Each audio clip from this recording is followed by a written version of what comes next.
2023-2024 season. Let's get it. It's a great return. Playoff strikes back. We going live and tuned up to the mat. Relle and King still spitting the facts. Wrapping it up with Go Yard in the chat. Baltimore, Dallas, we still on the map. The others agree, we don't know about that. We wrote the blueprints, don't know about that. And Nico, we trust that we know about that. MFF fail, that new roster. Cooking up with Kirby, steak and Eliza. Hope your appetite will win in this party. Grab yourself a seat for the after game party. We never die, we live long and prosper. You ain't imagining, we home like Foster's. Lightning in the sky like Dr. Frankenstein, Luka and Kyrie, they clearly the monster. The rules of the game are the same. They're on every platform, same name. At WTM, have your question on screen. Keep it courteous and keep it clean. And remember to share and like. Welcome Relle and King to the mic. Wherever, whenever you hear this pod. Ladies and gentlemen, this is a Glow Yard. YouTube, Glow Yard Gang, MFFL, podcast listeners all over the globe, guys. Welcome to a brand spanking new episode. When we talk Mavs, when we talk Dallas Mavericks from the fans' perspective, guys. Huge, dominant win tonight for the Dallas Mavericks, man. Y'all already know how we do it, man. We're going to talk about that plus more. It is your boys, Relle and King, man. Y'all already know how it is, man. Listen, I'd like to thank y'all for joining us as usual, man, as we talk all things Dallas Mavericks. And if you guys are new to the channel and you're into Dallas Maverick content, man, go ahead and hit that subscribe button, man, and join us here as we try to grow the channel, continue to grow the channel. And also, too, everybody, please hit that like button, man. Everybody hit that like button for your boy, Daniel Gafford, and breaking a record, an NBA record tonight, man, with consecutive makes.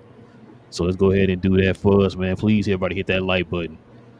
Listen, a lot to get into tonight, man. Like I said, huge win for the Mavs. We're going to get into that, man. King, you ready, man?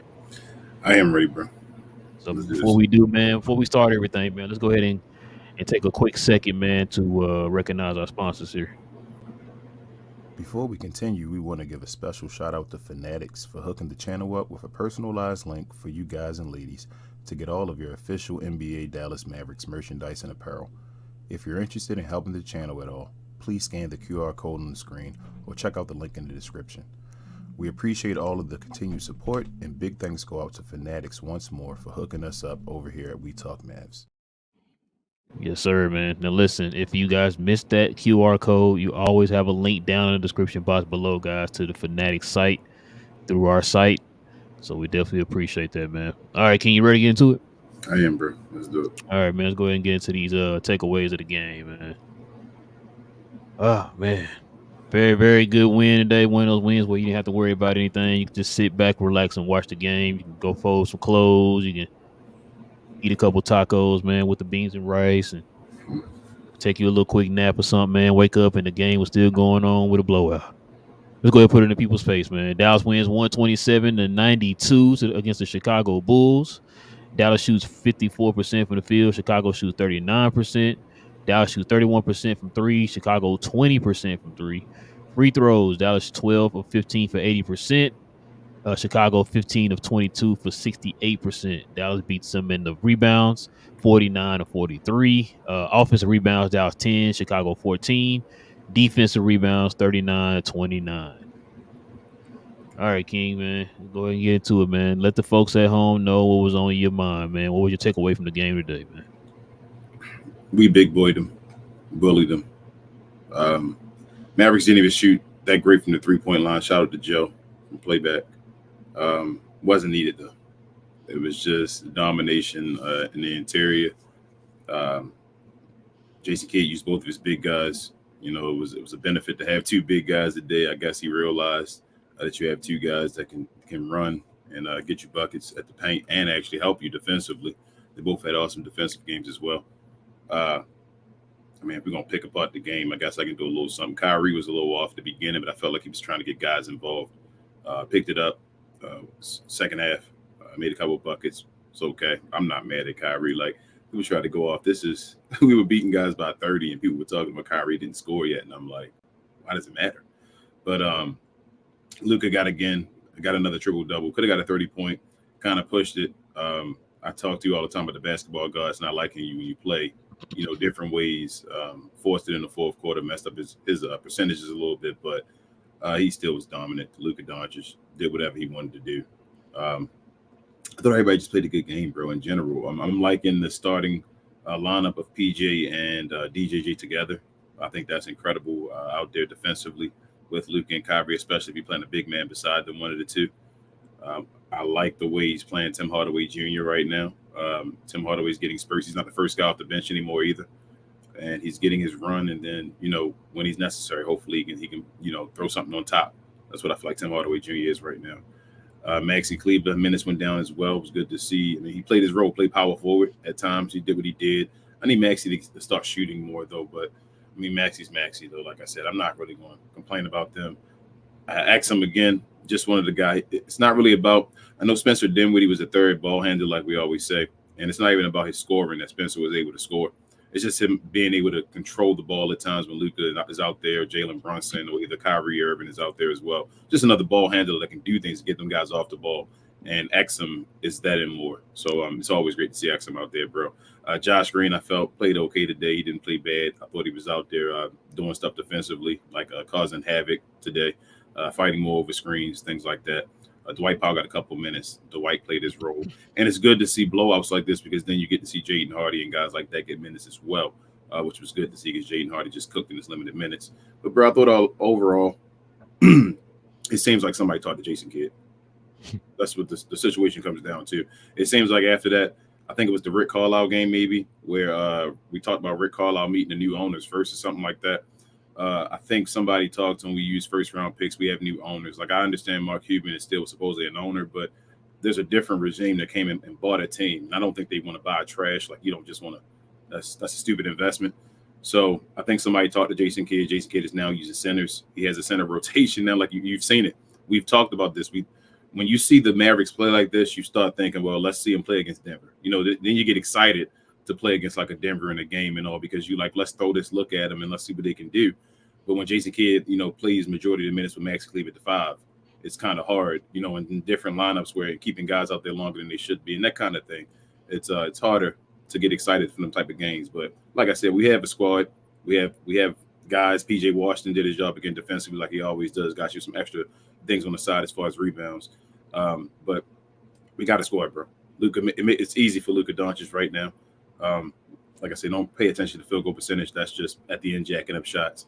But I think we good, bro. Jason Kidd, ultimate X factor we always talked about. That's the reason it's one game at a time. But if he can keep it up, calling timeouts when they go from 25 to like 20, like that's a good look for Jason Kidd for doing things like that. Yeah, man. Sky's the limit. But again, I'm not going to get too excited.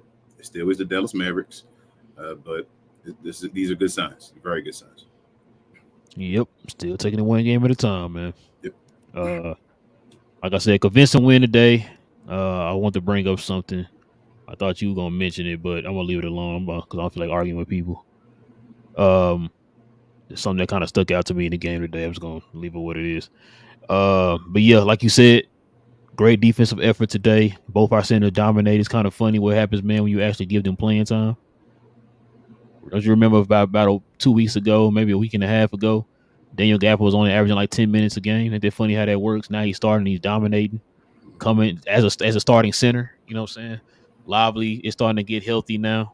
He's starting to kind of get back into shape the way he was, man, before, he got hurt.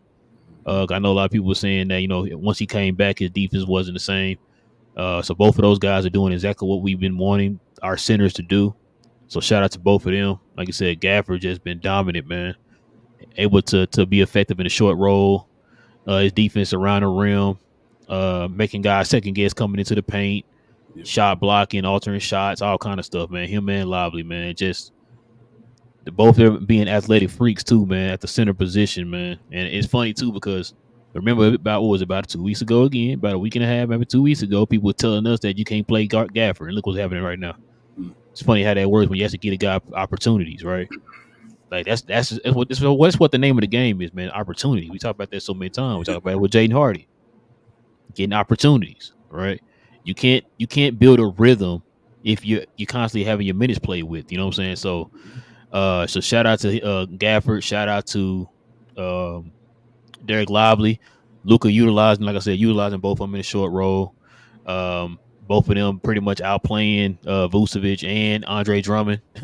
Destroyed both of them. destroyed them, bro. I'm not gonna lie to All-stars. you. I thought it was gonna be one of them cases, man, where Drummond's gonna go out there and get you like 15, 16 rebounds or whatever. That wasn't the case today. So shout out to both of them, man. 2 former All-stars. Yeah, 2 former All-stars, man. Who you talking about? You talking about Lively and Gafford?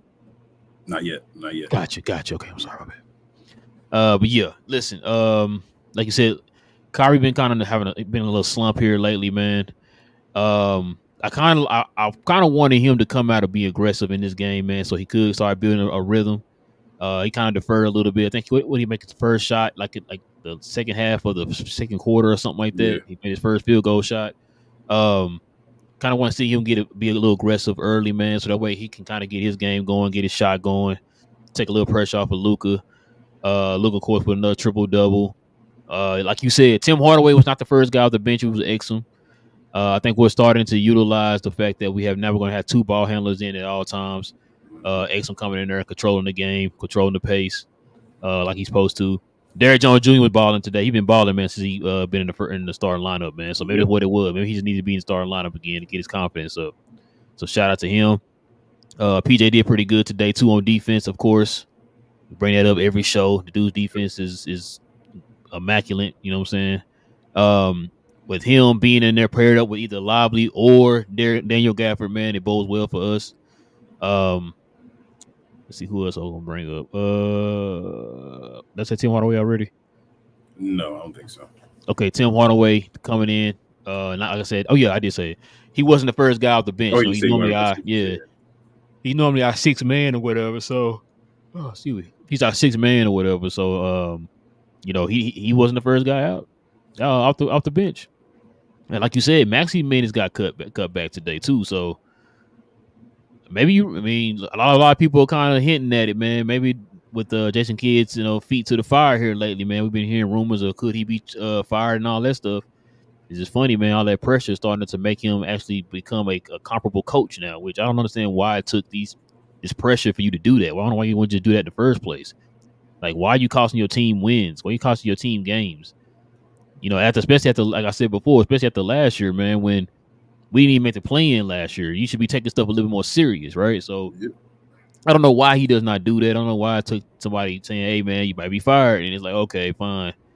And then he finally does it, right? Luka with another triple-double. And it starting to become easy, man. I think he should be now. How many assists did he have? 14. Oh, yeah, 14 assists, right? Mm-hmm. Is he at 10 now? Nah, he probably still like 9, 8, 9, 9. Right, close to that. Okay, I'm finna say I thought maybe he would have. He was at 9, 8. That's not enough to get him. That might be enough to get him 0.1. Maybe it depends, but I doubt he can get him 0.2 off of 14. Okay, I was wondering that, man. I thought maybe tonight with the 14, I thought he would have got. Cause like you said, I thought he was at 9, 8. I thought after that game he was at 9, 8. Yeah, he was. He was at 9, 8. So okay, this might get him to 9. I don't know if it's enough, but I don't. Like I said, I don't think it's gonna get him to like 10 though. No. So he need one more game. A couple more games. I think he can get, like I said, a couple more games of getting double-digit assists. He's gonna go on I think he's trying for. So at this point, I think he's trying for Russell Westbrook's triple-double record. I think that it's part of the narrative. Like as far as the 11 in a row, whatever, like that. Oh, it was 11 in a row for Russ? Yeah, for Russ. And Luke is now at 7. I think he has 7 now. Yeah, get 5 more. I think they're going for that record right now. It is part of the game, part of the narrative or whatever. As long as he doesn't just always get 10 assists, as long as he keeps in this run, getting close to 15, you feel me, like 13 to 15 and all, he'll do it. He can get to 10. Yeah, I can see it. Like I said, he's not that far, man. Nah, I think he's going to get there. I think he's going to get to 10. I told you. Yeah, I told you. I think he's going to get 35. 35 and 10 is what it's going to be. 35, 10, 9.5 on like 50% shooting, bro. That's stupid. 35 and 10, man. Like, that's dumb. And like 38% from 3. If he can shoot like 80% on free throws, man, because he getting up there too. So yeah, 30. I'm just thinking 35 and 10, bro. I never thought I'd see something like that before. 35 and 10. Think of the guys that get you 10 assists. Give me all the guys that would get you 10 assists in like. Talking about league right now. Just in general, like you don't even think of that many guys. Right now, like, so it's really only like what Trae Young and Tyrese Halliburton. Yeah, like you think about like per point guards throughout the years of guys that got 10 assists. Get your Magic, Shoot, John Magic, John Stockton's back then Stockton, and all. You Nash. feel me? And Steve Nash. You know, 10 And Kevin assists is like Johnson. Kevin Johnson got you a couple 10 assist seasons. 10 assists is hard. You feel me? Like it's hard to average 10 assists. That's you know who got it consistently too, other than those guys we just named off. Remember Andre Miller? Yo, yeah, Andre Miller was a beast, bro. Andre Miller gave us 50. Yeah, I remember that when he played with the Blazers. We let Andre Miller score 50. Andre Miller had who was it? Was Mark Jackson will give you 10. Yep, Mark Jackson. But it's like certain guards. It's like point guards, like kind of guys. But I don't know, bro. To get 35 and 10 together, that's dumb. I want to get 35. Like I said, to get 35 alone. So we talking about on both sides. To get the 35 points per game, stupid. To get the 10 assists a game, stupid. Like that's wow. Yeah, I think he can do it, man. I think he will. But all right, man. You got anything else, man, you want to take away from the game? Nah, man. Another quality win that we supposed to do. Another time where the Mavericks look like the Mavericks, like they're supposed to look.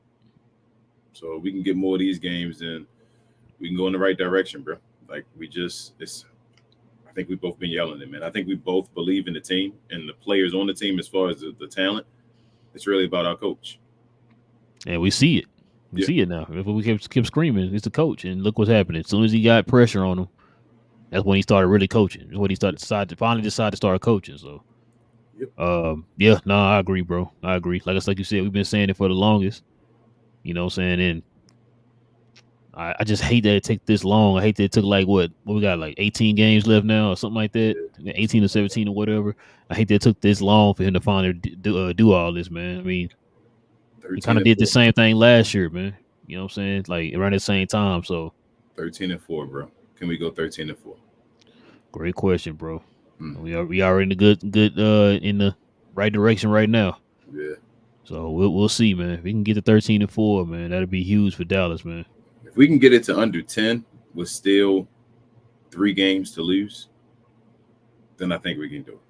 So if we can get it to like where we need to win 9 more games and we still got 3 to lose, I think we can do it. I can see it. So what if they, in the next 4 games, they just lose 1? That's what I'm saying. If they lose 1, 1, still, that's what I'm saying. I think, well, next 4 games, that'll be what, 10? They would need to win 10 still because they got to win 13. So 10-3 still to go. They'd be around it. That's around where they need to be. So you want 9-3? Yeah, I want them to win 4 out of the next 5. They got to win 4 out of the next 5 to be like, okay. And we on a 3-game win streak right now? So yeah, we need to win 7 out of the next 8. 7, including these 3 of 8. Oh yeah, okay, yeah. We'll see, man. We'll see. If they keep playing like this, man, they definitely can. If Jason Kidd can keep coaching like this, I think they can. So yeah, we'll definitely see, man. Let's get into this game ball, man. Who you giving the game ball to tonight, man? Whew, it's a difficult one. You know what? No, it's not. It's not difficult. Shout out to TGK. Shout out to the haters. You know that picked on TGK when Daniel Gafford got like 6 minutes. But the game ball today is going to. I don't even see him on my side, bro. Am I tripping? Down at the bottom. All the way to the bottom. I still don't see him, so you might click it for me. There you go. Yep. Mr. Daniel Gafford. That's what I'm giving the game ball to. Lively is a close second. So is Luka. But yeah, Daniel Gafford was that dude. He's making history today. So yeah. All right, so you gave it to Daniel Gafford, man. I'm gonna go ahead and give it to Derek Lively. That way, both of them get it. You know what I'm saying? So, and then like you said, runner up definitely is Luka. Yep. Utilizing the 2 bigs, man, in that short pick and roll, man. Daniel Gafford looking like, man, I don't know who he looking like tonight, bro. He was just dominant around the rim too, man. Yeah, I called at the beginning of the game. I thought Luka was gonna go for like 30 and 20 today. Yeah, the way it would look, he almost had a triple double in the first quarter. Yeah, that's what I was like, damn, I think Luka might try to go for 30 and 20 today. What he had? Yeah, I think was it 15, 7 and 8 or 15, 7 and 9? I think. Yeah, 15, 9 and 7. I think it was something like that. Something like that. Yeah. So, no, at the first quarter, yeah, he had 7 and 7. I think. Oh, I thought it was 7 and 8. Might be something like that. Or 7 and 9. Well, yeah, no, he had 7 and 9. He had got a nice one at the second quarter, but yeah. think it was like 7 and 8 or something like that, bro. I was like, damn, he almost had a triple. It was 15, 7 and 8. Yeah. And I was like, man, he almost had a triple double in the first quarter. Yeah. So I was like, yeah, I know he get a triple double. That's not even a question. It's easy, bro. It's starting to become easy for him. And that's crazy. If that started to become easy now, just imagine like next year, bro, when he take another step, like he could literally average a triple double if he wanted to, bro. Yeah. It's gonna be crazy. But yeah, man, Luka one of them dudes that can damn near get a triple double every game in the season. Where it'll be like it'll start looking rare when he's not having a triple double. Right. That's what I think Luka might get to that point. Go out there and get you like 33, 99. They what happened to Luka? What's wrong with him? Yeah, like whoa, he didn't get a triple double today. Like he's gonna make the triple. Is he hurt? Russell and them already started with the triple double. 32.99, bro. What else you want? Russell started with the triple double as far as making it not look as good as it used to, or not as I guess the prestige it had before. Mm-hmm. I think when Luka's done with it, bro, it's just gonna be like the same way like LeBron has the record and it's like the 40K, like who's gonna catch him? He might get the 45 or whatever. I think Luka's gonna shatter the triple double record like that. So LeBron and John Stockton both gonna have records that nobody can break. That's crazy. I think Luke. So I'm telling you, Luka definitely gets. I think Luka passed Dirk. How about I say that? As far as in, shoot, he already what was the quickest to like 10,000 or something like that. He already got 11 already, bro. He probably close to 12. But that's what I'm saying. Like I think he will get. He will beat Dirk. He's going to get to 30,000 points. I should say that. He should knock on wood. He's going to get to 30K. Shoot, he can give you 30 every year. He probably will. 40K. Oh, he's as long as he played 15 years, Luka will get 30. As long as he stays healthy. Like the way he's scoring right now, bro. He's damn near. You take away the first year of his career, he averaging 30. Mm-hmm. So he's going to get you 30K. He can do that damn near in 10 years. But the no, he ain't 10 years. I'm sorry. But the issue he got 11 right now. What's this? 5 years? Yeah, 5th year? No, 6 year. 6 year. It's going to start coming by faster though now. Because remember, again, the first year is included in that 10,000 or whatever, and that was his lowest year when he got 21. He'll probably never be around there again until like maybe the end of his career or whatever. So yeah, he's going to get there. 40K. If I see anybody else, if there's anybody else in the league right now that can get to 40K, I don't know if we get past Braun. That's going to be difficult. But if there's anybody else that can get to 40K, we could say maybe another guy gets to 40K. It could possibly be Luka. Because remember, LeBron is in his 21st season. Yeah, and Braun might play the 25. That's what I'm saying. Like he's in his 21st season. And damn near if he's 39, almost 40, and he's getting you like 25 a game. Yeah, he's still getting you 25. So, man, I don't know because history shows that I don't think a lot, even Kobe and Dirk and Duncan and all the greats weren't putting numbers up like that, man. In the 40s or whatever. Late Do you 30s. think Luka can average 40? Man, I don't know. Do you think? I know that's just like blasphemous to think of. Every year, bro, we keep thinking, and we like he ain't at his prime technically yet, right? Yeah. But he shouldn't have to score 40. But golly, if he can get an easy, efficient 40, do you think he'll be at that point where it's like an efficient, easy 40? Yeah, he's shooting efficient. Damn near 35 now. 35, yeah, like I don't know if Luka's gonna get the 40 points, bro. That's wild if he got his team. The team gotta get better before then. Like I hope the team is better before he get the chance to even score 40 points a game. But I think Luka probably could, bro. If there's a player in the league right now, we talking about a player in the league. We ain't talking about an old player in the league right now that can score 40 a game. It's probably Luka. You think Luka could score 80 points in a game? I think if there's anyone that can score 100, I think if somebody scores 100, it's gonna be Luka. I'm going on record to saying that. I think if anybody scores 100 points, it's going to be Luka Doncic. Man, somebody score 100 points, it's going to be crazy. He already scored 73. So if anybody scores 100, it's going to be Luka. If anybody breaks Kobe record, it's going to be Luka.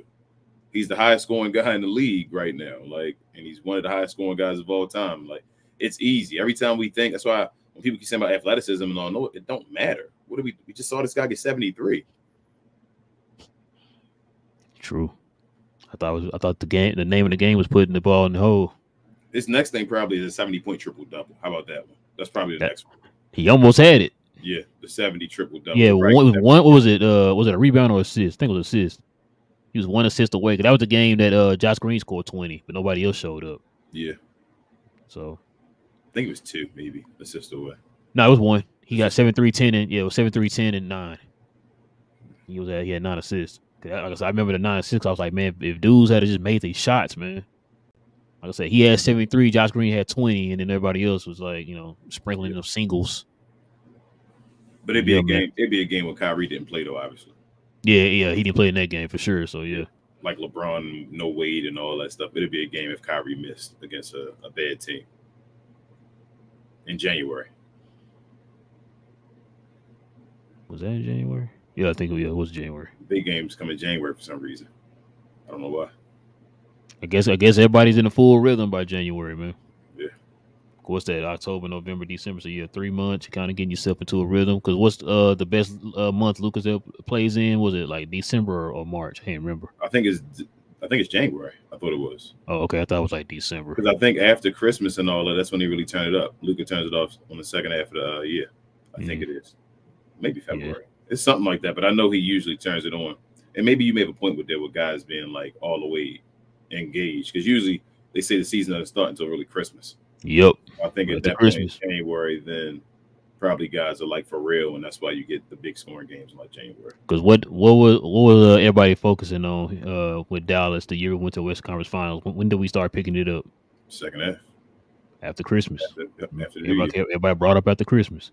Yep. And so that's for you to when it happens, man. Around Christmas and like I said, the beginning of the new year. So yeah. All right, man. Let's go ahead and get to the glow yard, man. Let's do it. Listen, ladies and gentlemen, if y'all have any questions or any comments addressing me and King here, we ask that you hit us with the WTM in front of your question or your comment. Also, too, guys, we ask that you be respectful in the comment section. We will take all super chats first. So if any super chats come in first, we'll address those first before the regular chats. And we got a couple of them in here already, King. Hold My Latte is a Glow Yard member with the $5 Canada dollars. He says, congrats to Gav for breaking the record. Lively was amazing.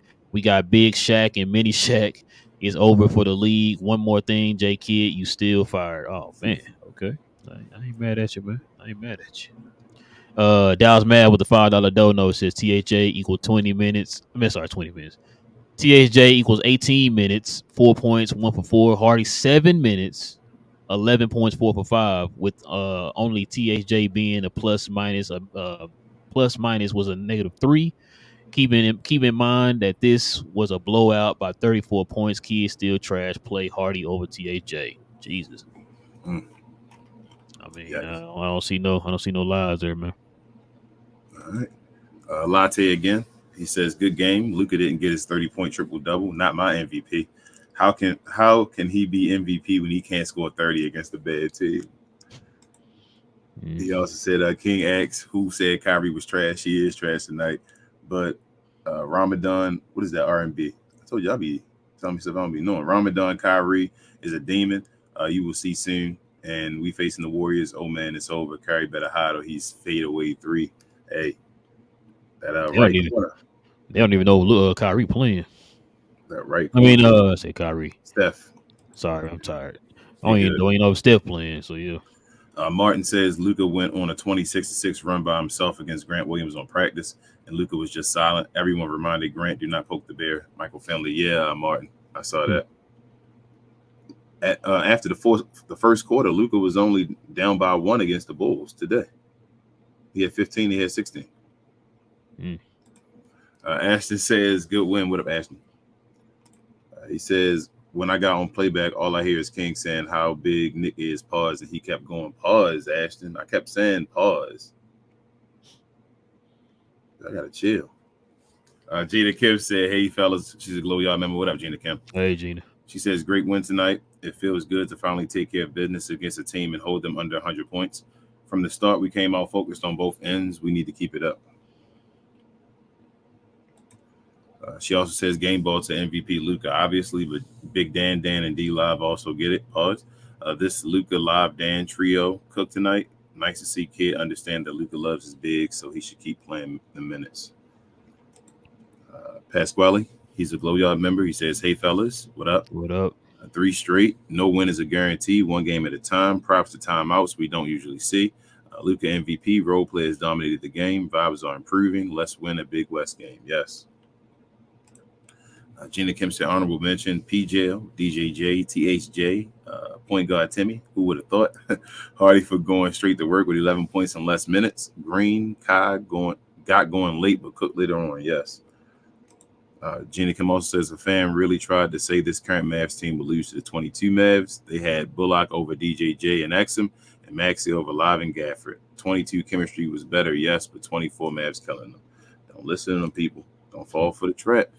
Steve's a Glow Yard member. He says, if I'm not mistaken, I think we undefeated with Gafford as a starter. We might be. Yep. No, we are. Okay. Tone says, I kind of can't wait to see how Biggs go up against Joker. I believe we can tire him out in a series or irritate him like Dwight Howard did in 2020 if Jason Kidd plays him. Steve's a Glow Yard member. He said, Dwight's so close to a double-double. Kareem Abdul, man. Tone said, I think they should find a game for Kyrie to sit. He honestly should have set the Pistons game. He haven't played 15 straight games since 2018. He is going on game 18, I believe. I think he's fine. I think he's just tired. I think he's just hungry and tired probably and just playing through it. And if the team can keep carrying him like this is what a team is supposed to do. So I'm fine. Nancy says, hey, fellas, how you doing tonight? Hey, what up? Great win. Relle is tired. So nice to see. We were up the whole game. It's amazing what can happen when you actually coach games. Luka was awesome. Another triple-double, yes. Mm-hmm. Gina Kim said, we took care of the teams we needed to beat. Now it's time to take care of business against the more tougher teams. Warriors aren't that tough, but they can put up a fight, especially without Steph. She says, OKC shouldn't be that hard, but it's a back-to-back, so we have to come out on fire and not sluggish. And the Nuggets are the toughest ones, so I see us going 2-1 realistically if we don't troll. Yeah, we gotta hopefully destroy the Warriors. That's my hope, that we can beat the hell out of the Warriors like we did tonight and then be able to sit guys for OKC. Gina Kim also says it's still one game at a time, but we've been playing better now, and Kidd has been better too. Took him to be in the hot seat, but he's being more consistent. Yes. Based, he's a Glow Yard member. He said, what up, everyone? What up? We want to see who the Mavs and Jason Kidd really are in these next 3 games. True. Tone says, wonder if Steph going to be available for next game. We need to finish the Warriors early so we can rest for OKC the following day. Facts. Could have played him the next day. That's crazy. Kareem's a Glow Yard member. He says, sup, fellas? What up? What up? Great win. I never want to see small ball lineup after what I just witnessed. Should be last resort. Amen. What up, Big J? He's a Glow Yard member. He says, hopefully we blow out the Warriors and rest the guys so we can beat the Thunder. True. Dave's a Glow Yard member. He says, I have to say I had zero complaints on how anyone played or coached. If this is what we play like the rest of the season, we might finish 5th. We need the Pelicans to lose some games, but I feel you. One game at a time, though. I ain't listening to Dave. I know. He flipped to this show. TGK, he's a Glow Yard member. He's also the host of the unofficial official Mavs pregame show. He's also the host of Midnight Madness. So check him out over there. But he says, no Curry for the Warriors. Jason Kidd needs to stand on business. Yes. Yeah, that's what they were saying during the broadcast. They were saying he might not be playing. You got to get your separation from the Warriors now, man. Big J, Glow Yard. I already said that. He says best center rotation in the league. I was on that one the day we got him. It's funny what happens, Jay, when you play him, man. You're saying that. Steve says, did y'all see Kidd center rotation tonight? Amen. Yep. We did. Nancy says our centers are dominant. So good to see. Just kind of makes you angry that it took the outside noise for us to get to see this. Said same thing, Nancy. Gina Kim says these next 2 games are a bigger test for Kidd. I'm starting to gain more hope in the Mavs. Just stop trolling and we'll win more games. I feel you. Kareem says Kidd needs to start playing Hardy more over Tim. Yeah, especially if Tim is not the first man off the bench. Yeah. He might be really your 6th man no more. Anna says, ask Lively and Gafford what it's like to play with 6'8" John Stockton.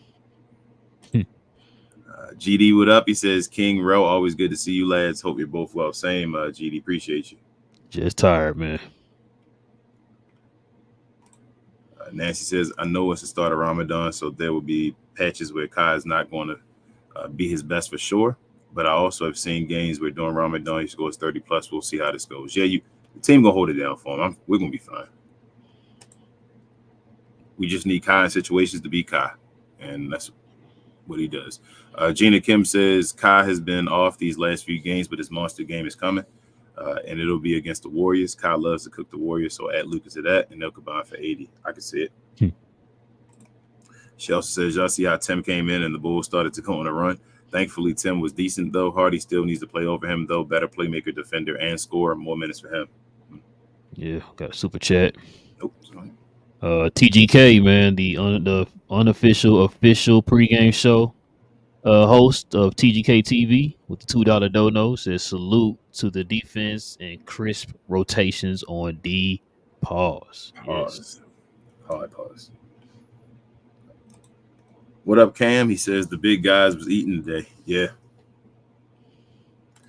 What up, Professor? He's a Glow Yard member. He says Josh at Pod Mavericks mentioned that this is the most consecutive games Kyrie has played since 2018. Do you think he should have rested one of these games? Nah. Man, I don't know. To be honest with you, with this little stretch we trying to go on right now, I don't know if we can even afford for him to rest. Yeah, like if Kyrie can give us 14 points and we can beat teams by 35, I don't think he's like hurt or anything like that. He's just tired. Tired, yeah, I think so. I think he'll be fine. GD said Kyrie's struggles are becoming a serious concern, and sadly, he has entered Ramadan fasting now, and so he is unlikely to snap out of it soon. We're going to need him. Can't push Luka too hard right now. Yeah, that's true. But if, like I said, Steph not playing against they may actually they may line up where he'll be fine.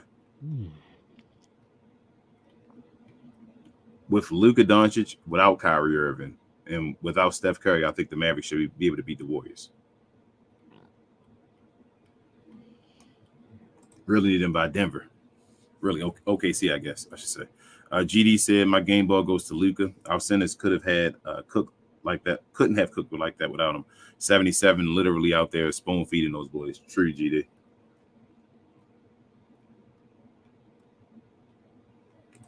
He says, honestly, 77's stat padding was embarrassing. I wanted him to stat pad, but not like that. One single and one or two layups could have gotten it. Instead, launched like 5 threes and tanked his field goal percentage. Not cool. Yeah, GD. Yeah. I like when he shoots over 50%. I want him to get to 50%. So when he started jacking, I was like I said, I was going to say something, but I was like, no, I don't feel like arguing nobody. I'm tired, bro. Nancy says, I can see Luka doing the triple doubles like that with the connection with both our centers. Now, if we don't go back to small ball lineups, because then it's simply so easy for him. True, Nancy. Jenny Kim said, I really wanted Luka to get 30 points at least. When he went to the bench, he was upset because he got fouled and they didn't call it. He said, effing hater, BA. He really wanted them points, yeah. And Love Me said, Chris Paul, yes, he's on the list as well. Gina Kim says, but I'm sure Luka will keep up with the triple doubles and start the 30-point streak again. He can do it since we have tougher opponents coming up, so he'll get over 30 points these next 3 games for sure.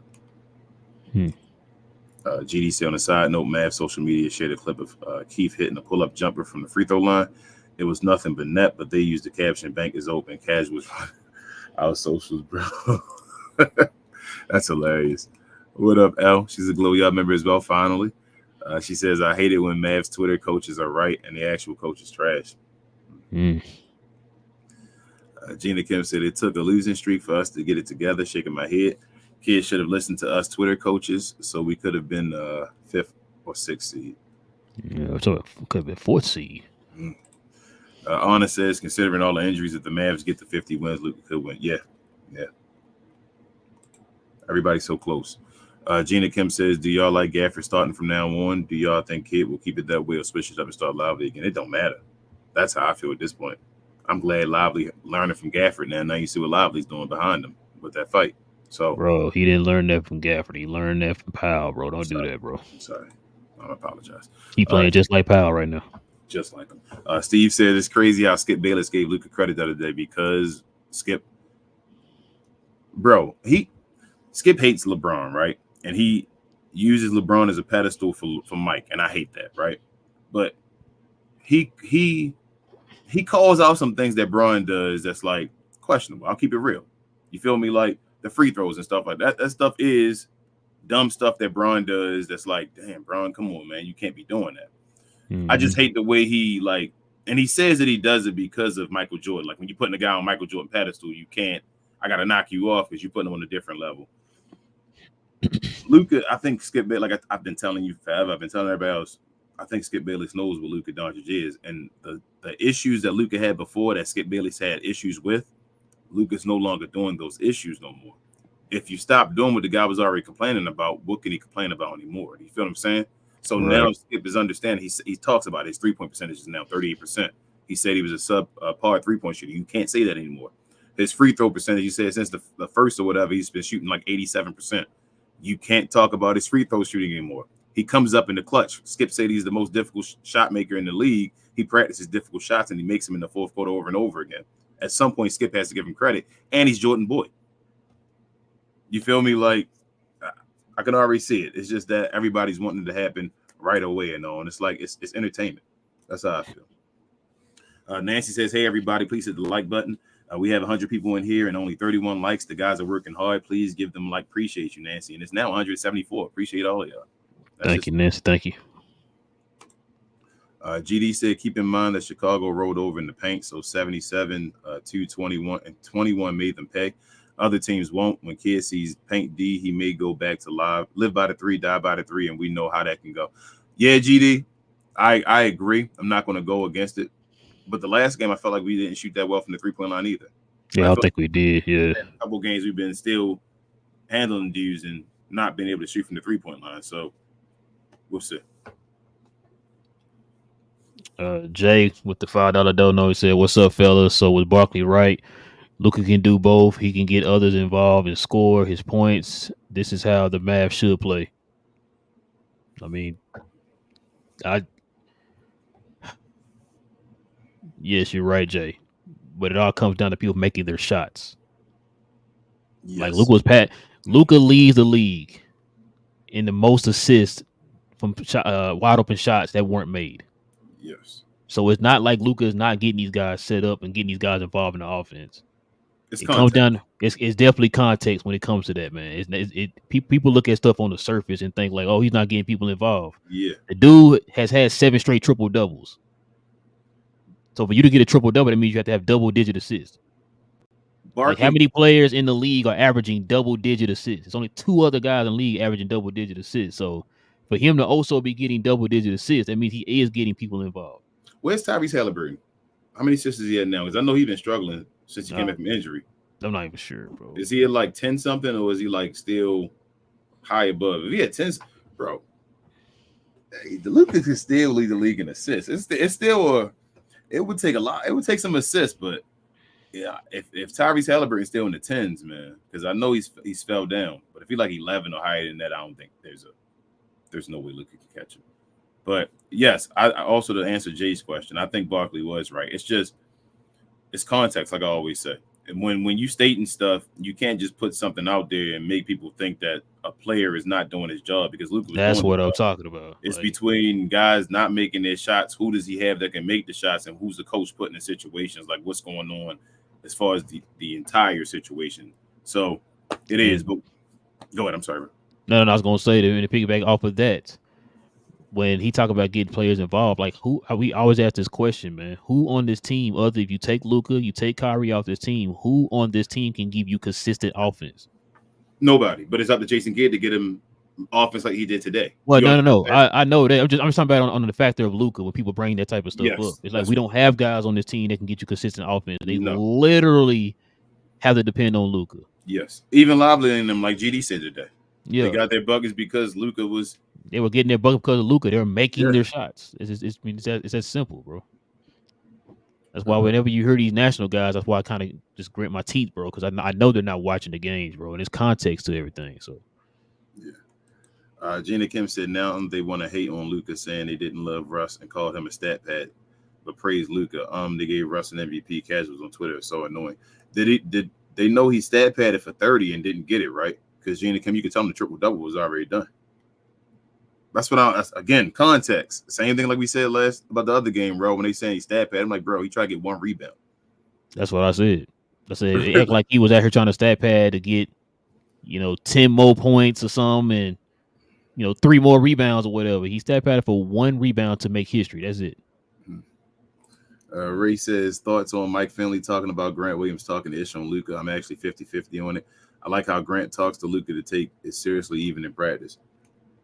I mean, he's telling you one of the stories about a legend. That's one of them legend stories, Michael Jordan type stories, with guys in the back, the stuff you don't get to see, the practices and all, and they play one-on-one. And certain people tell me that Luka not a good ISO player. Grant Williams was supposedly a good defender, right? So if Luka going 26-6 runs, what that mean, bro? Okay.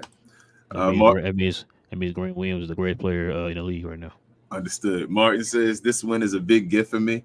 I tuned out of Mavs news the past 2 weeks because I almost fell off the rig on PTSD, coat mode, ATM. Yeah, at the moment. Yeah, Martin, I feel you, man. That's how it is when you're going through losing streaks. I like distance myself for a second. Like, man, they're going to just destroy the Mavericks. But then you wait for the good news when you're going to win a streak and you rarely ever get it. Gina Kim said they say Joker is a walking triple-double, but I think it's time for them to call Luka that.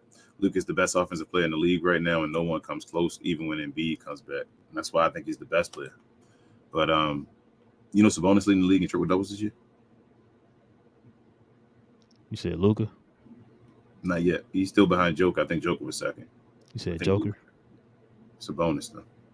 Leading the league in triple-doubles. I mean, Sabonis, he didn't make replacement. He didn't make the All-Star game. That dude almost averaging a triple-double. Yeah, remember nobody from Sacramento made it. He almost averaging a triple-double, bro. He averaging a double-double with points and rebounds, and then damn near like 8 or something assists. GD says, shout out to Luka. He now made the second most threes in franchise history. He passed Jason Terry tonight and is now 839 threes short of Dirk. He is 70 behind Steph for the most made this season. Yeah, I think he's going to break Tim Hardaway's record as well for the most in a season by a Maverick this year.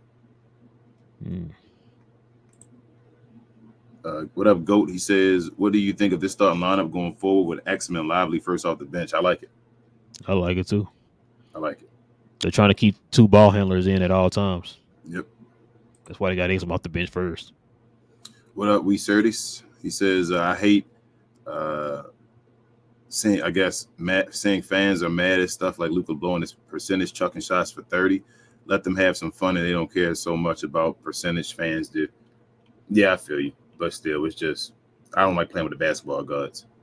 They always just ruin it for you. I remember, what was it? Maybe against in the playoffs. And then what happened with you when Luka was playing in the fourth quarter before we played Utah and playing with the basketball guards, and he came down his calf or something like that, and then got hurt. The first 3 games or whatever like that. You feel me? Like, you got to just respect it. It'll if you're meant to have it, you'll get it. That's how I feel. GD said, Kid said in the post game that he gave Luka a few cracks at hitting 30 points, but eventually gave him the look to come out and says Luka was fine with it. Yeah, I thought he would get to the 6 minutes. I told him Luka had the 6 minutes to get it done. Gina Kim said, rate y'all trust meter with Kid 1 to 10. So far, 10 being the most trusted. And what can Kid do to gain full trust? For me, I'm at a 5 with him. His finals a bust to gain my full trust. I'm at like a 3. And I told you he got to go on, like, to finish the season, he got to get to 50. Like, I need to see that run, that final. Instead of falling off the edge of the cliff like we did last year, we need to build ground this year and go into the playoffs looking like a powerhouse. If he does that, then I'll go in the playoffs thinking maybe he's 2020 or 2022. Man, if they can keep that pressure on him, then maybe he can, meet expectations. But until then, I'm with King. I'm probably like a 1 or a 2. You know what I'm saying? So I really don't trust Jason Kidd, man. I want to. That's why I say I take it 1 game at a time, because we gotta make sure he actually can do his job and do the right thing as far as like the rotations, the timeouts, the putting people in certain positions. You know what I'm saying? Because like I said, he finally put our 2 centers in the position that they should have been in since we got Gafford. You know what I'm saying? Like, we could have avoided some of these decisions months ago, but yeah. So yeah, I say about 1 or a 2. GD says 111 viewers and 38 likes. Not cool, lads. Come on, Shaw boys, some love. Appreciate y'all. Appreciate it, man. Appreciate it. Ray says, nah, Kyrie is good. I'm from South Philippines, where most of the people here are Muslim.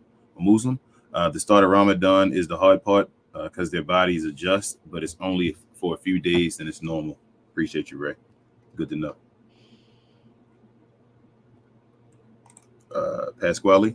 I don't know if I say he's a Glow Yacht member already, but he said, haven't seen Draymond against the Mavs this year.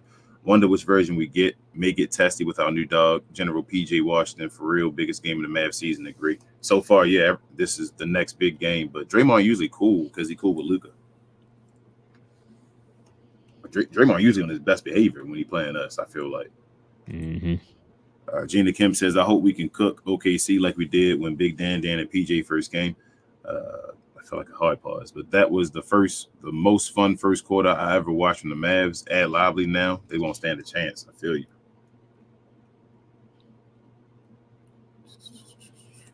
Bobby Jones says, talent is no longer the issue. Yes, sir. Yes, sir. Base says, off topic, but we need that Wembanyama versus Marjanovic, Spurs versus Rockets matchup to close out this historic season. What up, Gucci, Glow Yard member? He says, Relle looked like he on 100 milligram edible. He looked tired as what? Yeah. Yeah, it's been a long 2 days, man. What up, Jeff? Definitely check him out for all of his Laker content, NBA content, and MLB Dodgers content, y'all.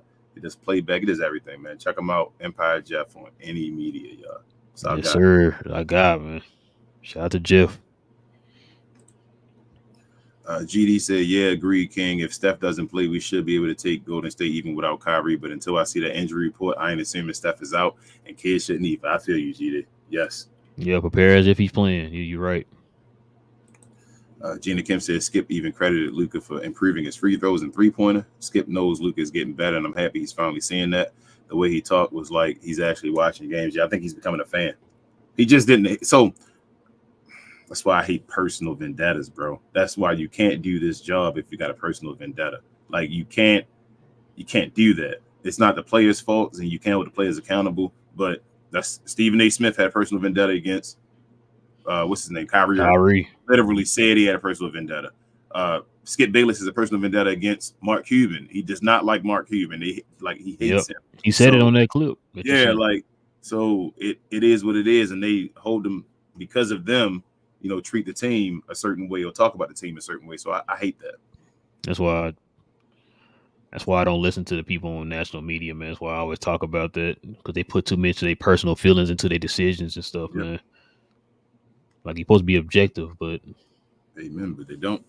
Gina Kim said Gil was starting to hate, though. The switch up he did was crazy, but he's starting to hate all Euro, so it makes sense. Gil was just wanting likes and clicks, man. He's entertainment as well. So where do you turn to for insight, bro? It's funny because to these channels. I was just about to say that we hear so many people tell us that, man, that they turn to these type of channels, man, for their insight, because we're not tainted by those, those people and stuff like that, man. So this is the new revolution. And the bad part is they the one that got the connections and stuff, man. But they waste it because they, like I said, they put their personal feelings into it, and it's all about an algorithm with them, man. That's why you always hear people say that. I tell you, my pop said he started watching ESPN because all they ever talk about was the Lakers, the Cowboys, and Knicks. You know what I'm saying? It's the same stuff. I stopped at one point, even before Shannon Sharp left, I stopped watching First Take because that's all they literally talked about: Tom Brady, the Lakers. It felt like, right? So, like you said, it's all about entertainment, bro. Like I want some insight like we used to have back in the day, man. We don't get that no more, man. That's why I appreciate the Glow Yard, man, because they share us and like word of mouth, letting people know about us. And we're able to get, guests and all that stuff on here to really talk about that. We've had quite a few guests now. I thought about it earlier today and all this. It's awesome. Like I can do a collage, I guess, of videos of different guests we done had on the show. But thanks to them, and hopefully we can get more guests on the show, y'all, that can talk real Maverick stuff, real NBA stuff, just in general. Because it's ways to get it. Just you got to stay away from the national media. They control a vote, which sucks. Yeah, that's the part. That's the part that really gets me. That's what burns me. That they vote for awards. They stop Klay Thompson from getting millions of dollars. Things like that is what they do. So I hate that, but they're just entertainment, bro. It's why they watch TV. So they can definitely control narratives, man. Yeah, absolutely. They do control. And they got the stat. Well, yeah, you're right. They do control narratives with the backing of a large network like an ESPN or Fox Sports. So. I'll keep it 100. I'm a Braun fan, but the reason Braun started being talked about as one of the greats or the greatest player of all time is because of ESPN. Yeah. they were talking about Braun being one of the greatest of all time when he won his damn second win in Miami and all that. You feel me? Starting to get there, and then it went from there. So I understand it. I'm real. I call a spade a spade. I think he's incredible, especially what he's done now to this point and all his accolades. But like I can control what ESPN has done. I think Michelle Beadle talks about that. That's her issue with ESPN. I think she's not the only one. I told you too. What's his name? A meme said it too. He said it. Dan Labatard. He talked about it on his show before. She felt like Braun got her fired because she wasn't on the Braun train. Yeah. Who else? Oh, Jamel Hill talked about it before. Yep. Bomani Jones, he's talked about it before. Like everybody who's left have talked about it before. I mean, which is one of the many reasons why like I don't watch ESPN and stuff, man.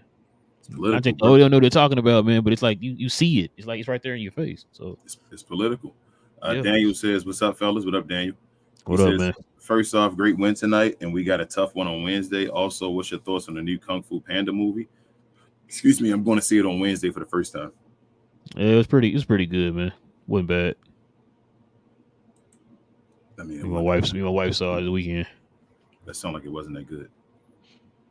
No, it was pretty good. It was pretty good. Okay. I think to me the third one was probably the best one. Okay.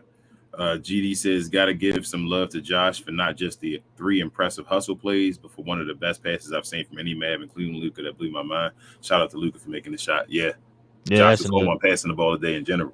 Yeah, I forgot to highlight Josh's defense was stupid today, man. I told you, that's what I'm saying. He was on one hustling. His defense looked good today, man. That's why it's like I was like, man, if he can get this type of Josh right here, man. I told you he's fighting over screens today. Is what I said. It wasn't even just fighting over screens. I'm talking about him just staying on his man. Yep. Like it was crazy. Like dude was trying to get around him. He was every time they turn around, he's right there. Open the ball when guys, right when he was getting his hand in there. He was getting his hand in there and all that. Like he was just good. I was like, yo, this dude defense is looking great tonight, man. Shout out to Josh, man. He was the connector today. Didn't have to score a bunch. He was just in between, like something. Shoot, him and PJ, both of them didn't score a lot, man. But they was in there doing the glue guy stuff. Yeah, dirty work. Martin says, "LOL, nah, man. I literally almost fell off the oil rig. I have a psychologist checking up on me on Wednesday. Anyways, you'll have another member soon. Appreciate you, Martin, and I hope your health is well, man. Mental health ain't no joke." Every time I see Martin, I can think he a member because he one of our day oneers. Yeah. Take your time, though, Martin, man. We just got L on board. Gina Kim says, not only that, our team has been injured, key players too. So Luka's going to have the ball more. Exum missed a lot of games, so is Kai. The only one we, I guess, went with the ball. So we got to watch games. Yeah. Oh, trust. Yes. Got you. Trust. Yeah. Okay. GD says King is right. Never test the basketball gods. 2 seasons ago, he got a bad leg injury in the last game of the season when he should not have been out there. He missed the playoff games because of that. Yeah, and it was also the game where he had like 49 points against like after the Clippers. And he tried to go 50 real bad, and it was like no, that was New Orleans. The Pelicans after the Clippers, and it was like he had a bad like trying to get back to back 50s. Yep. And it was like, nah, Luke, if you meant to get it, you're going to get it. And he was forcing himself to get it. I think he missed that one free throw. Yep. Gina Kim said, but now we're healthy, so we can rely on his guys again. We've been seeing more ball movement lately, so hopefully we can keep it up. Yes. Ray said, does one MVP put Luka above J Kidd on best PG all time? If yes, J Kidd is still defending his legacy, even if he's not playing. Yeah, I believe it. I think if bro, that's a good question. If Luka gets one MVP, right? Maybe not yet, Ray. Does Luka become a top 10 point guard of all time, though? He need probably a couple more years. Is he bona fide? He's getting there. I think he probably need a couple more years. If he get an MVP, he might already be there. Something like MVP. If he get an MVP this year, is he better than Dirk?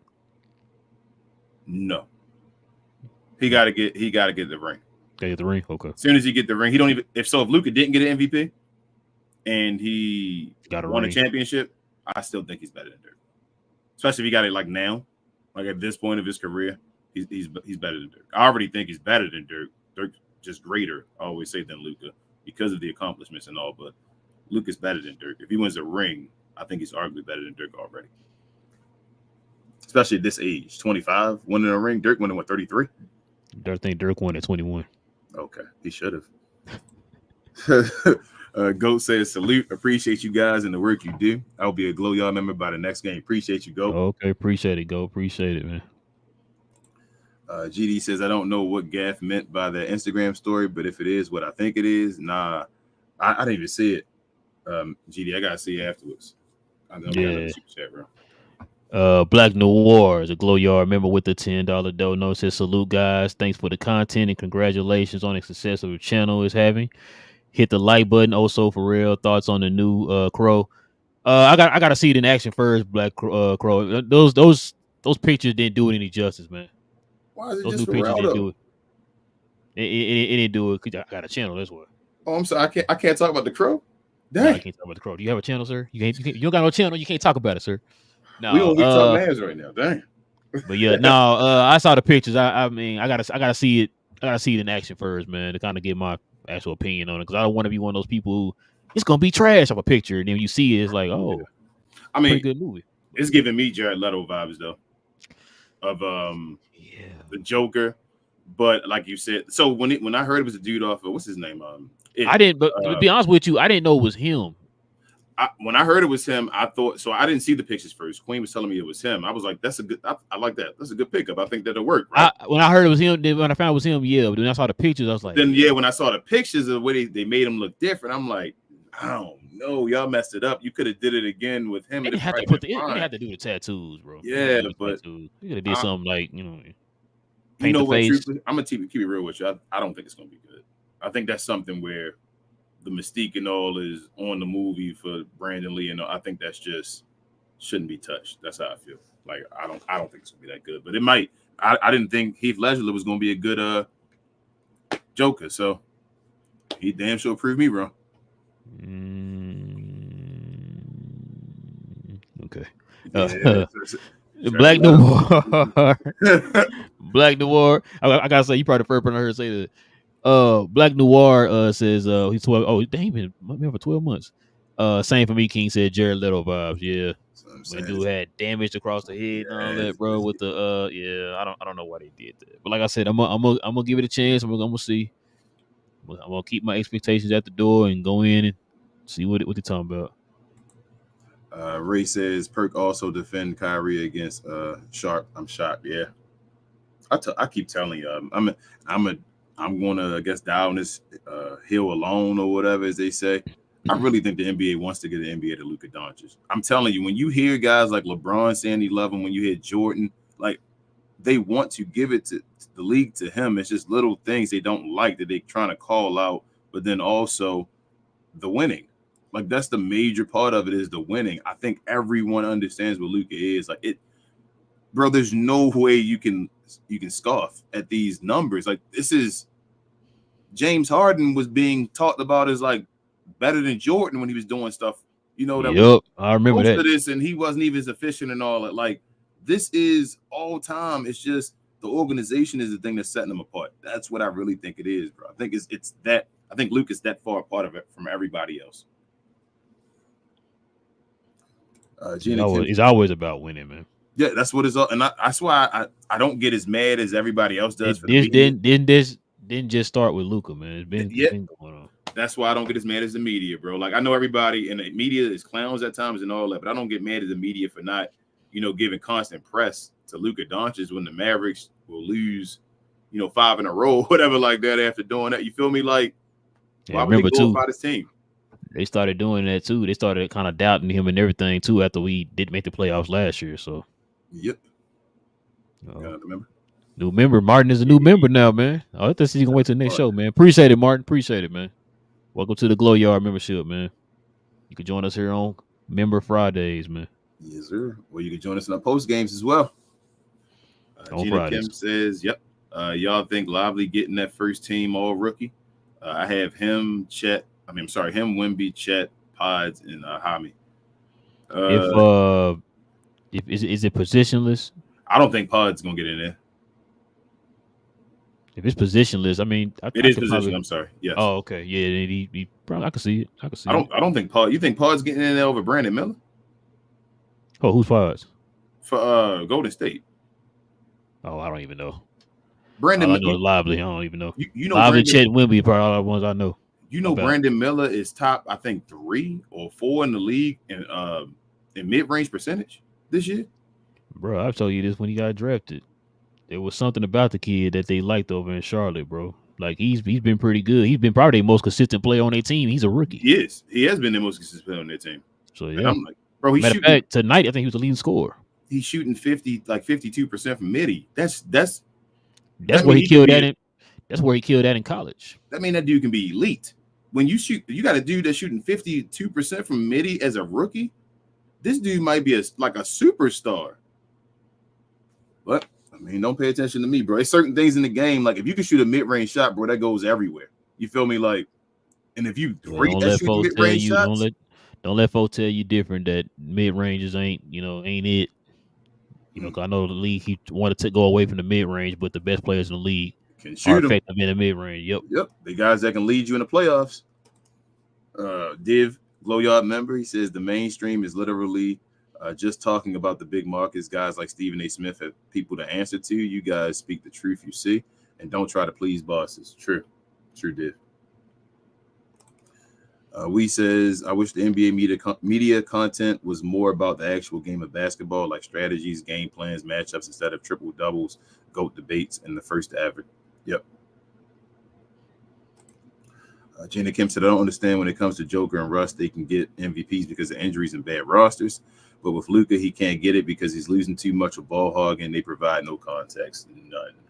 And I told y'all also, would you believe me if I say they hold Luka to a higher standard? Because of who he's already compared to. That's why I keep telling y'all who Jason Tatum and them are compared to who? Luka. Okay. Who's Luka Doncic compared to? Jordan, Bird, Magic, LeBron, LeBron. Yeah. I've said this a million times, bro. I've been saying this for years. Well, I said this with Luka too. Like you said, the comparisons. When we talk about these players that everybody keep trying to pass him up, the Ja Morants, the Trae Youngs, the Ants, the Shea Gildresses, the Tatums and all these guys.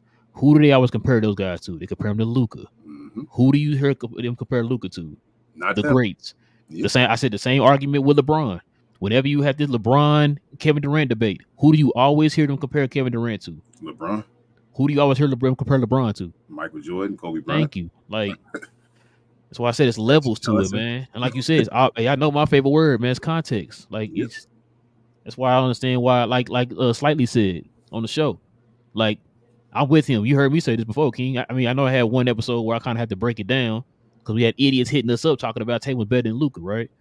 It's levels to it, bro. Like don't talk to me about trying to compare Tatum to Luka, bro. No. You need to be trying to compare him to an Ant or somebody like that. I've said that before. Ja Morant. Yes. A Trae Young, whoever, right? Like that's your level, bro. Shea like, Alexander. We need conversations with the Jokic's and the Giannis's and guys like that, bro. Like it's levels to this, man. How about I tell you this? Another thing why I say this. After this year, Luka Doncic is gonna have more first team All NBAs than Steph Curry. Yep. Yeah, it's funny. Remember, like, a little over halfway the season, we thought, like, man, he might not be able to get the first this year. He getting it now, bro. Luka Doncic is going to have more. I don't think the Glow Yard or people that are Mavs fans, just people in general, understand that he's going to have more All NBA first teams than Steph Curry, the guy they try to put in the top 10 of all time.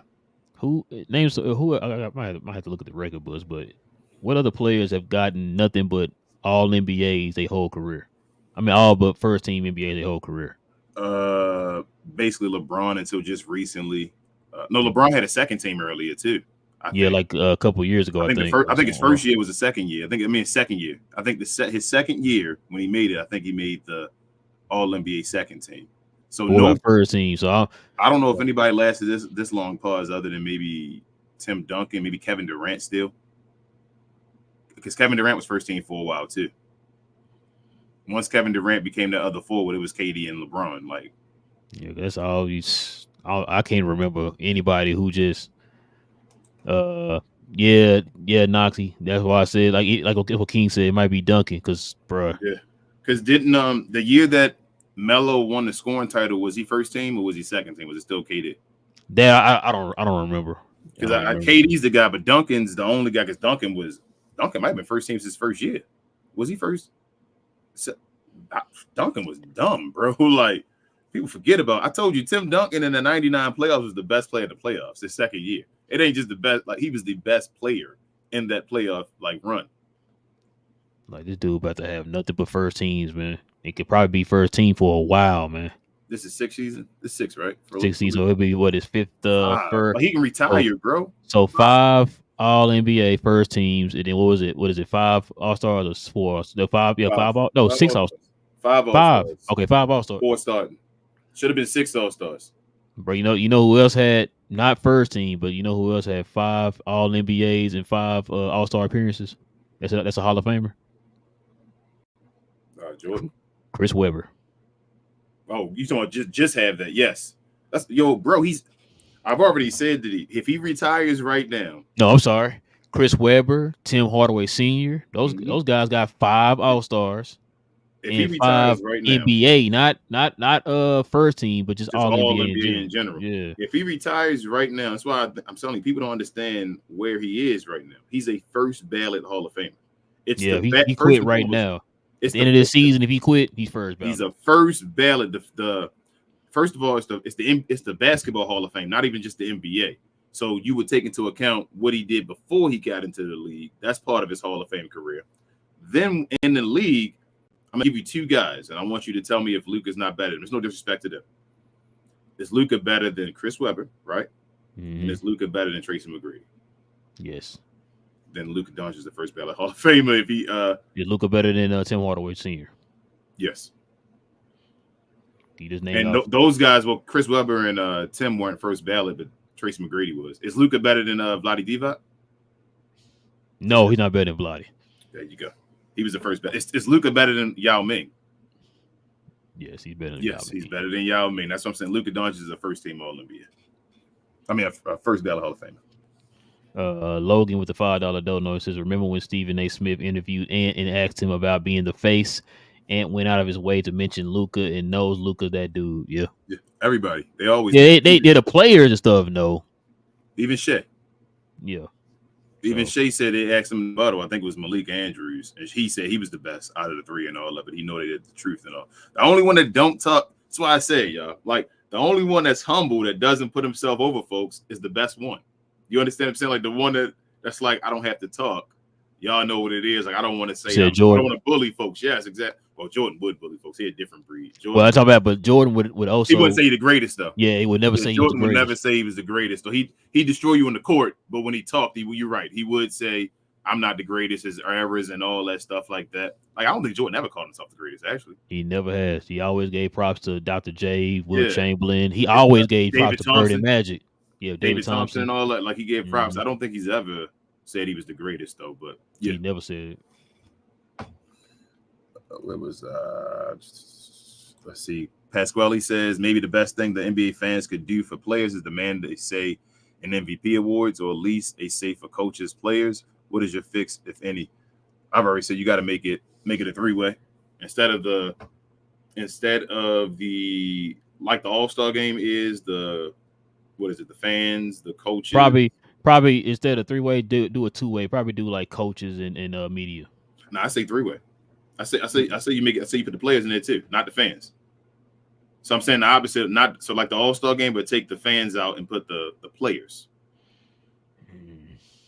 I think players should have a say on who's the MVP of the league. Now they shouldn't have the only say, but I think like most of the time they're gonna say who's the bad Mo F or whatever. You feel me? Like I think they can have a view. I think the media should have a view, and I think the coaches or whatever should have a view as well. They should put all of them together and tally it up to see who's the MVP. But it shouldn't just be media, though. Media should not have 100% of the say. I always said the media remind me of the voters for the Oscar. If you got these 4 movies that are considered to be the greatest movie of the year or whatever, and you only seen 3 of them, then how you gonna say that those 3 are better than that 4th one if you didn't see the 4th one? And that's how I feel when it comes to the MVP vote, especially when you hear people like Stephen A. say, I'm just gonna vote for the best player on the best team. That's a lazy take, bro. That's a lazy vote.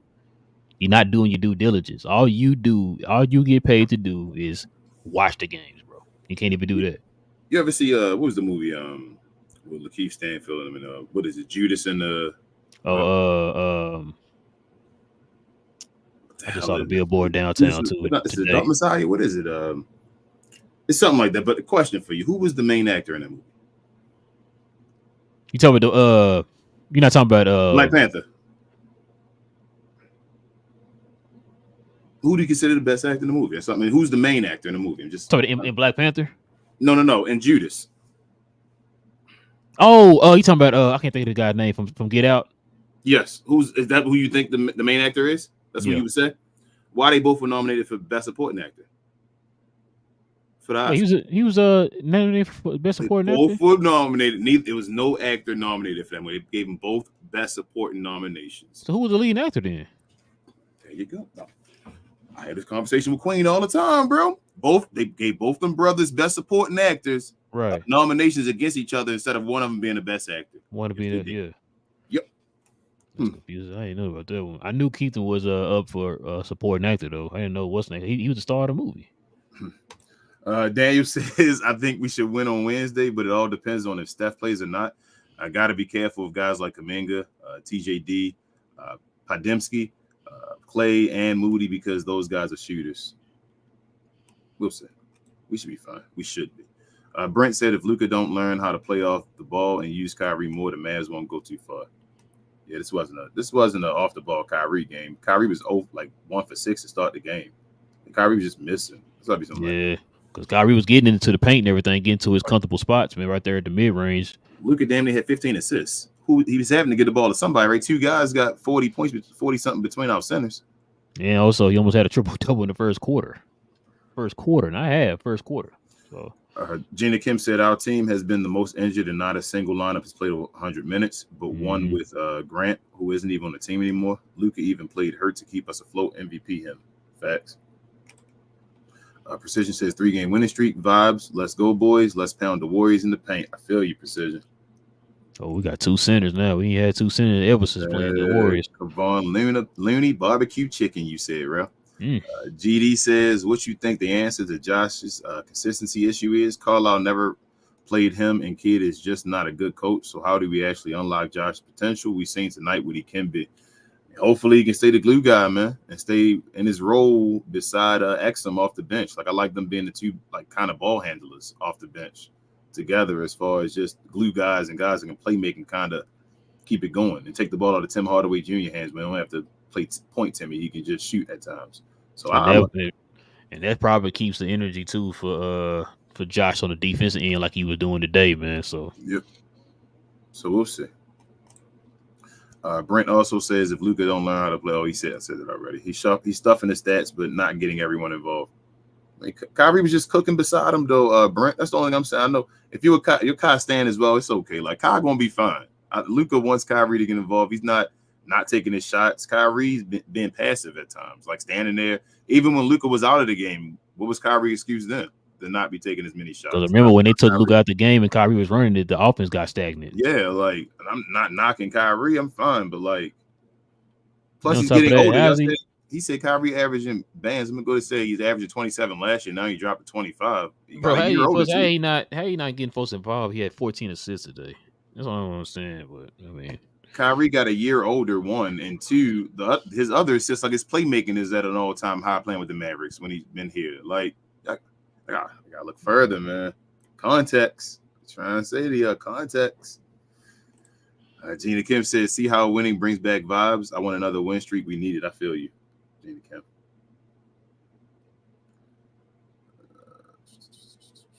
Brent says Luka doing the same thing James Harden was doing, but they won't win because the good teams will know how to key in on ball. That's not true.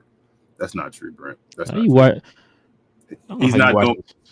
How you watch the game today and you take it do have 14 assists and you talking about he was ball hogging. Like I don't understand this, bro. James Harden was a free throw merchant that wasn't really an efficient shooter. So when you take away the free throws, he's not scoring as much. Luka Doncic scores the most in the league by far without free throws. He's the 3rd leading scorer of all time without free throws. When he goes to the playoffs, he's the 2nd leading scorer of all time just in general. There's no keying in on Luka Doncic. He's just Luka. And as I said in the last show, most of the ball dominant heliocentric players are ball dominant because they're forced to be ball dominant and be heliocentric, not because you can like stop them. They just need better help around them, and usually they change. That's one. And another context to throw on there. They always talk about Luka's usage, but Luka's not even leading the league. Well, unless you take Embiid out. Embiid was leading the league in usage, but they never talk about that for Embiid. Giannis years before was leading the league in usage. They never talk about that. And guess what, bro? Back when Russell Westbrook was the MVP or whatever, right? He had a usage of damn near 40, right? I might have been over 40. He was close, right? Luka Doncic's usage this year 36%. You know what Shai Gilgeous-Alexander usage is? Guess. What is? Just take a guess. What would you think? I'm not sure. 33. Why is that only an issue with Luka Doncic? You know why. Okay. GD said, I think if it was true that they want to crown Luka as the face of the league, they would respect his MVP case more. I think they want Tatum. The Celtics organization is a gold mine for numbers, bro. Nah, GD. Get the 50 wins, and then we'll talk. That's what I'm saying. Just let the Mavs get the 50 wins, and we'll see what happens after that. Like, all this is just TV talk and all that. The reason you see after all this, though, Luka Doncic's name still been a top 5 guy. I know they try to throw him off and all that. We talking about the betting odds and all that, though. Luka Doncic stays towards the top. Like, they want to give it to Luka. They just try and find ways to compare other people. I tell you, it's boring. It's boring if they just talk about Luka. So they have to try to give other guys respect by comparing them to Luka, like Relle said earlier. You got to. Well, what would we talk about? Just Luka? Martin says, long time coming. I'm one of the OGs. No way I won't be a member. Just need to sort out that American Express / MasterCard. Feel you, Martin. Appreciate you, man. Appreciate it, Martin, man. Appreciate it. Oh, Luka top 10 in mid-range too, bro, by the way. Gina Kim said, I don't know what Brent is complaining about. We all know Luka can play off ball. It's just been a while. Man, can we enjoy wins? It's always something negative with someone after a win be positive. Yeah. By the way, one more point, Brent. Luka shooting 42% from catch and shoot threes this year. Off ball. GD says, being real, I'll never forgive Skip Bayless for what he did to Dak Prescott. I hate that guy when he disses Luka. I hate the guy when he praises Luka. Skip is truly a bad person with no conscience. I feel you, GD. Jesus, man. I feel you. I'm glad you said it. Gina Kim said, it's funny because they don't compare Ant, SGA, or Tatum to Joker or Giannis. Luka is on their level, and when he gets that ring, he'll be above them. Yeah. Mm. I think if Luka get a ring, I keep telling you, if Luka gets a ring, I don't think Giannis and Joker are even talked about anymore. That's how good I think Luka is. I think Luka laps Joker. I really do. I think people will say, nah, no way, no way. Joker can't score like Luka. And is Joker really a better passer than Luka? Do you think he is? According to your boy Young Mustard, he is. He is. Who averages more assists? Joker. He's averaging way more because he's a better passer. Got you, but he's not though. Luka averaging more now. Yeah, I know. Gina Kim said, I just don't understand how Tatum and Giannis got more of an argument to win MVP more than Luka. Giannis been losing, but still above Luka. Luka outplayed Tatum, even SGA. What's SGA argument? They're number one in the West. They now number one in the West. That's his argument, Gina Kim. And I'm feeling like Giannis becoming the most underrated player in the NBA, bro. I don't know why I'm feeling that way. I'm starting to, Giannis just be slept on. GD said, really enjoyed your show with Slightly in the Prospect. You guys got any more collab plans with any other Mavs content creators?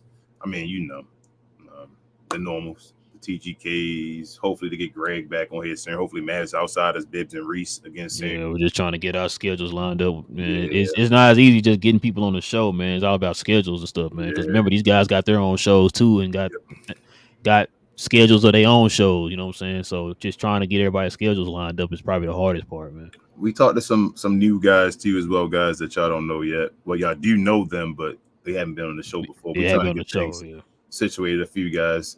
Hint, some guys from ESPN, some guys from the Dallas area as far as Dallas sports news. We always try and do this for y'all. I know we're not a big channel and all that, but we try to get you the best content we can. So we appreciate y'all.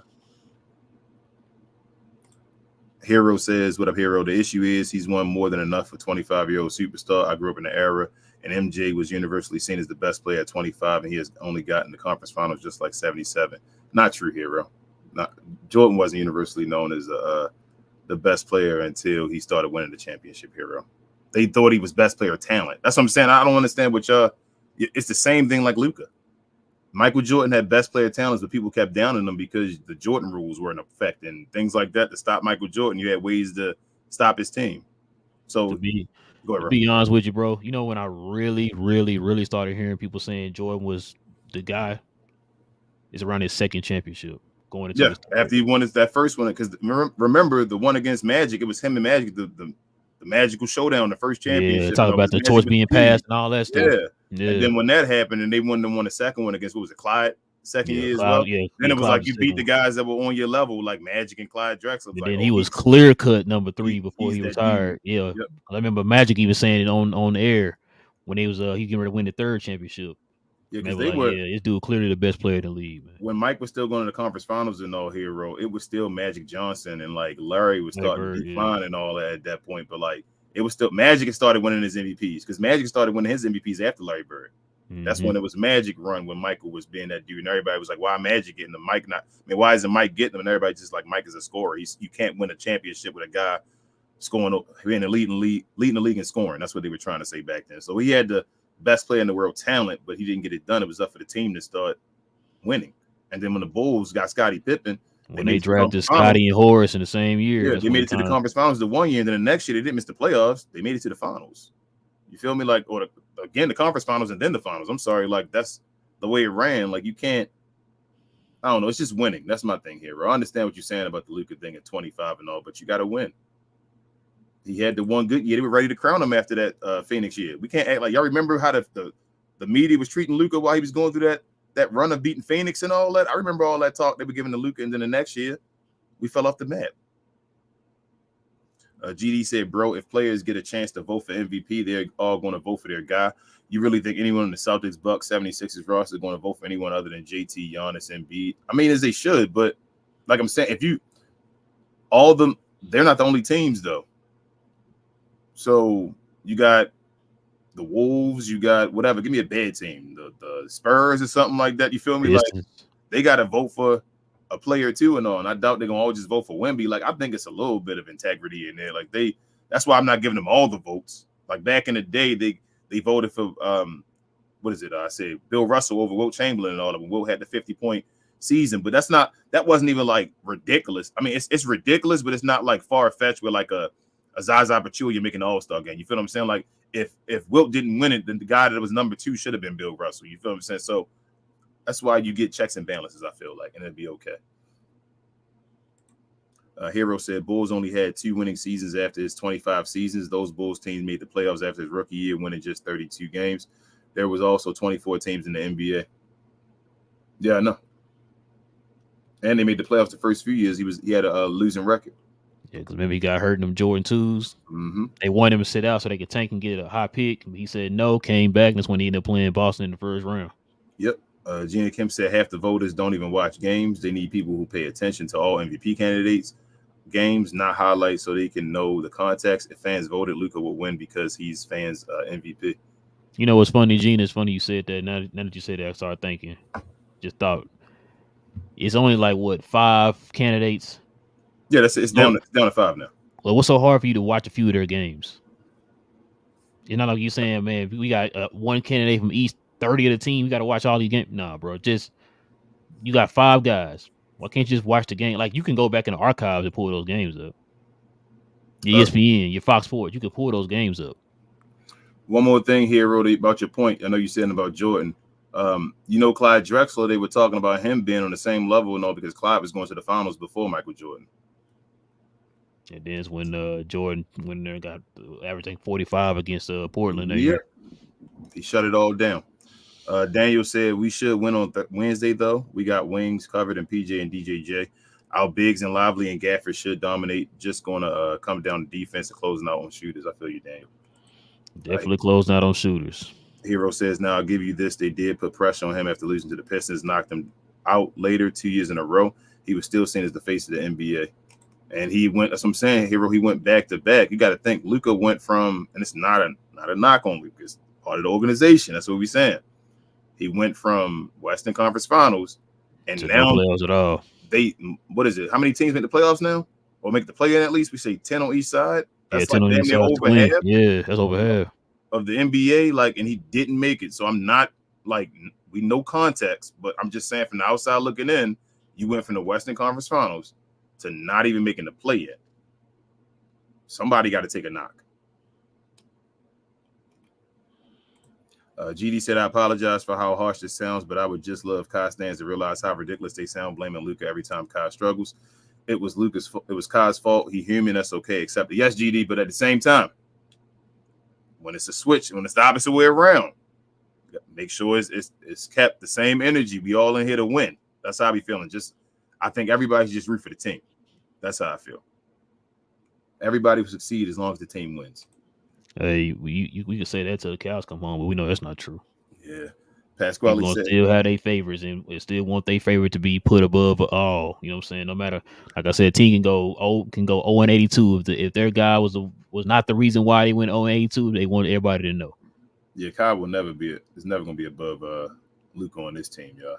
And I think most Kai fans, or at least, are understanding that now. That's the way it is. Pasquale, he says, King, I thought you were dead wrong on Judas and the Black Messiah because I love Judas and Black Messiah. That's what it was. But you were right on that supporting act to take robbery.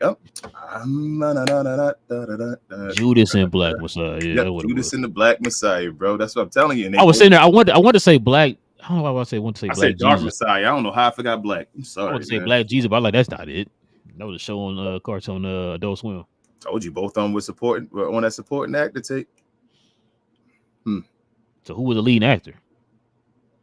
That's what I'm asking you, bro. Like, they didn't give either one of them a nomination for leading actor, bro. They had them competing against each other for best supporting actor, and either one of them won. It's crazy. I didn't know that. Like I said, I knew Keaton was supporting actor. For supporting actor, yeah. But both of them, they had them both in the same category. That's crazy. What up, Knox? He said King spitting those Luka facts. He had that data locked and loaded. Yeah, I love this game. I love the Mavericks, man. The only guy that can compete with me, I feel like, is Relle. And that's only because he's homegrown. Yeah, man. Marie says Brent want Luka to pass the ball to others so the Mavs to lose more games so that they can attack Luka. Here's Charles Barkley, burner. I don't think he that. I think he's just a Kyrie fan. He's fine. GD said, I hear you, King, but NBA's priority will be profit. That's why they're obsessed with the whichever franchise draws the most viewers and money. They will promote more. Celtics clear, Mavs on it.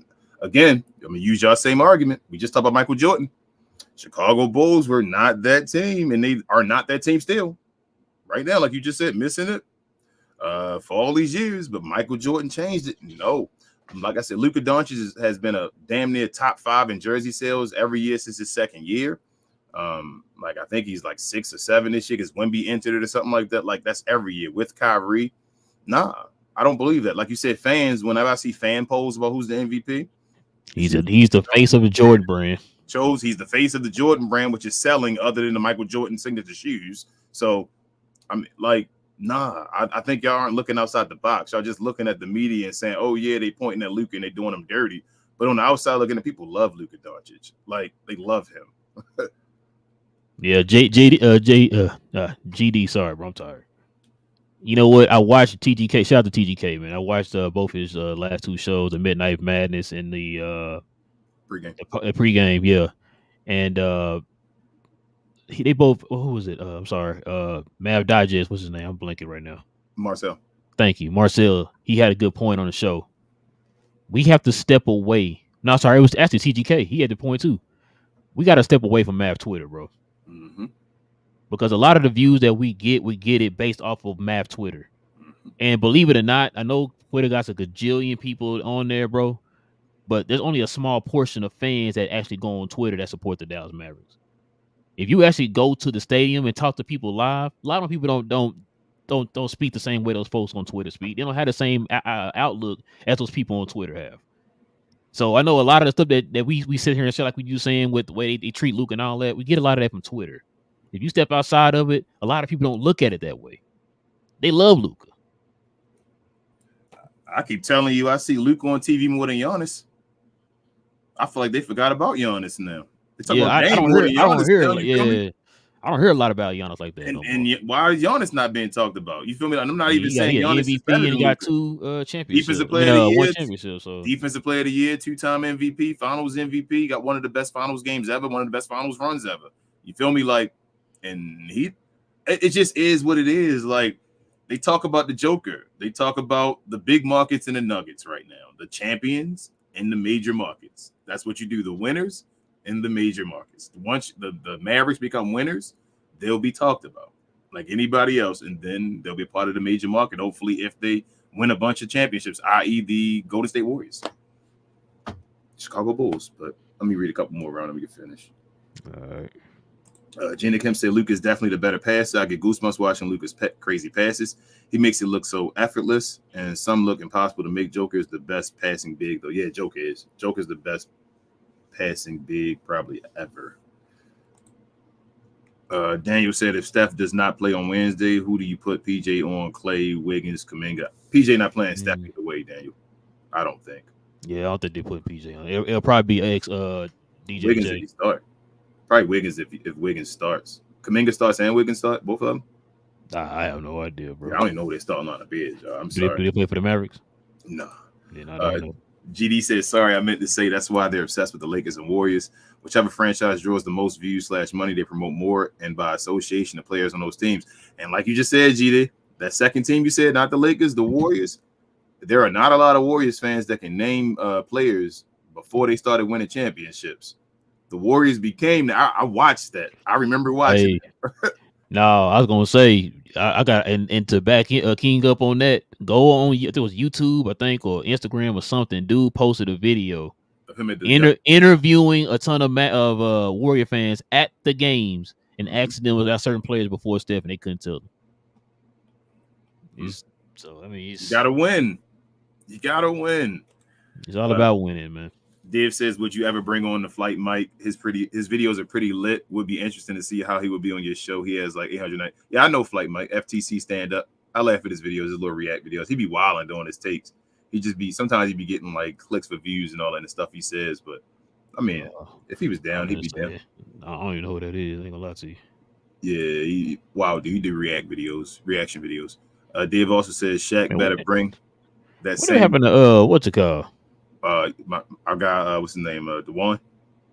Well, DeJuan just disappeared. Yeah, he became a nurse and bounced. Dave says Shaq better bring that same energy and say I didn't want to give the Rookie of the Year vote in a sweep, so I voted for Trey. He better do this against Wemby too. Luka would have had swept the award. Yeah. Did y'all see Shaq though telling Kenny and them when he was talking about MVP and putting Shea in the conversation and Ant and said are either one of those better than Luka? He said they're not better than Luka and how they get the MVP. I was like, oh, okay, I hear you, Shaq. Hold on. So Shaq get a vote too? I don't know who got the votes on there, bro. Like, I don't know who all gets a vote. I think Ernie might be the only person to get a vote on that team. But so let me ask you this. Why does Ernie only get a vote? Based off of the people on there, is Ernie the one to get that should have a vote? And Ernie probably would vote the best way. I'm not saying he wouldn't, but like based off. Yeah, because I've never heard Ernie talk about. I never heard him talk about anything. I mean, of course I heard him talk about, but I'm talking about like I never really heard Ernie give his opinion before, so I don't know which way he sways. You know what I'm saying? That's what I'm saying. So, but based off their resumes, Ernie shouldn't have a vote before the rest of the guys, should he? I mean, Ernie been in the game for what 2 decades? I feel you, but them dudes played at the highest level. So which one should get a vote first? That don't mean nothing. I'm just saying. I'm just asking you. That's what I'm asking you. Which one would you give a vote if I gave you both of these guys and I stood up and said the reason why I'm not, like I said, the reason why I'm not tripping about Ernie getting it. Ernie been in the game for damn near 30 years, and he's been in the media, you know what I'm saying, for like 30 years, and he's been watching and he's been you know what I'm saying, an observer of the game. He knows a lot about the game stuff. Like, yeah. I could see him getting a vote. I'm not mad at Ernie getting a vote. I'm not mad at. Like I said, I'm not mad at Ernie getting a vote. I'm just saying if I lined him up to you and said this guy got 20 years of calling NBA games or whatever, and this guy got 20 years MVPs, championships, and all that, who would you say give the vote to if I had one left? If it's Ernie, I'm giving it to Ernie. Well, if you didn't know it was Ernie, but I got you. Yes, give it to Ernie. Yeah. You definitely got to know who it is, bro. You definitely got to know who it is because it's a difference between what Ernie does and what Stephen A. Smith does. Yes, but I mean like Shaq. That's what I'm saying. Like if I told you a player played 20 years, won MVPs, championships, and all that, and was a Hall of Famer, and this guy for me, it's not. Listen, this is how I look at it, bro. I've been looking at it like this for years. It's not about you playing the game. It's not about you being around the game. It's like you have to have a certain know-how and a certain respect of the votes. Like that's how I look at it, bro. It's not just because you been in the game you get a vote because it's like. Kenny Perkins been working for ESPN for how long now? 5 years or whatever it is. Now, so he got a vote too. Jalen Rose did some dumb votes. Yeah, you know what I'm saying? Like it's not just because now we say that because like we got players who used to play in the game and stuff, bro. They got votes and look how they vote. Like you said, what was that? What did Jalen Rose do that one year? I think it was Kyrie or something, wasn't it? He said he voted like Kyrie for MVP or something like that. MVP or something like that, bro. He been out for like half the season or whatever it was. Or yeah, I think it was. And Kenny Person did something stupid one year too. I can't remember what it was, bro. And I'm just like, this is why I say like something dumb. You gotta. I don't know, bro. I don't know how you measure it or whatever, or how you figure out how to do it, but you can just listen to some of these guys' takes and it's like, bro, you should not be voting, bro. Especially when you hear people say, look, I'm just gonna vote for the best player on the best team. Like that means you're not doing your due diligence then, bro. Ain't no way in the world, let's say Oklahoma City #1 in the West. Like Shaq said, Shea is not better than Luka. Mm-hmm. You know what I'm saying? Like there's context to it. If you take Shea off that team, they're still a good team. Mm-hmm. If you take Luka off this team, we flirting with the lottery, right? Yeah. So that's why I say like there's always context about it, bro. We in the lottery this year. You know what I'm saying? Like Gina Kim says, I would love to see y'all doing around the NBA table talk, get other creators from maybe 3 or 4 different teams to talk about it. We Talk Hawks could be one and get some other team, others from different teams. We need another. Gina, we do that. We do the crossover. Yeah, we need another crossover. Maybe more people though. Yeah, I get you, Gina Kim, what you said. Hey, you know, it'd be nice if you had another player, another team's content creator on your show. I've never seen that before. Like we had that all the time. And then she pop on the show all the time. She gonna be all in the comments talking and all that to us. Like she don't know. Gina Kim said, I've never seen this. Who's this Demond guy? Like, who is this? Just the Mavericks table talk with most Mavs creators. I would love to see Slightly and DDP back on, add Mavericks Digest and TGK2, and talk about the Mavs. I love seeing you guys collab with others. Yeah, actually, Friday was supposed to be a round table we did before with schedules. Yeah. Well, schedules, as always schedules. Yeah. Let's see how many more I got left, bro. A bunch. I don't even know. You probably got a lot. All right, then I'm about to.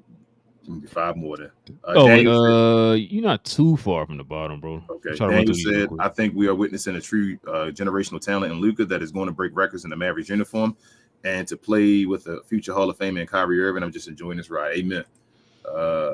Let's see. He didn't put WTM, but Adam said Mavs have a bad habit of playing down a team. So if Curry is out, look out. Hopefully Markieff won't have to have a team meeting after this game. True. Right, man. Nancy says, I think everyone knows I'm a huge Kai fan, but if I could just say something to all the Kai fans, please chill out. Kai got a whole different attitude about what he wants this year. Where is she? The 2 most important things he wants is number 1, a championship, and 2 is supporting Luke in the best way he can. He chose to re-sign here because it feels like home to him. And 3, where you at, Nancy? Is that 4? What the hell? Reasons his total numbers are down from 27 to 25 is for 1, he never gets free throws attempts, not because of Luka.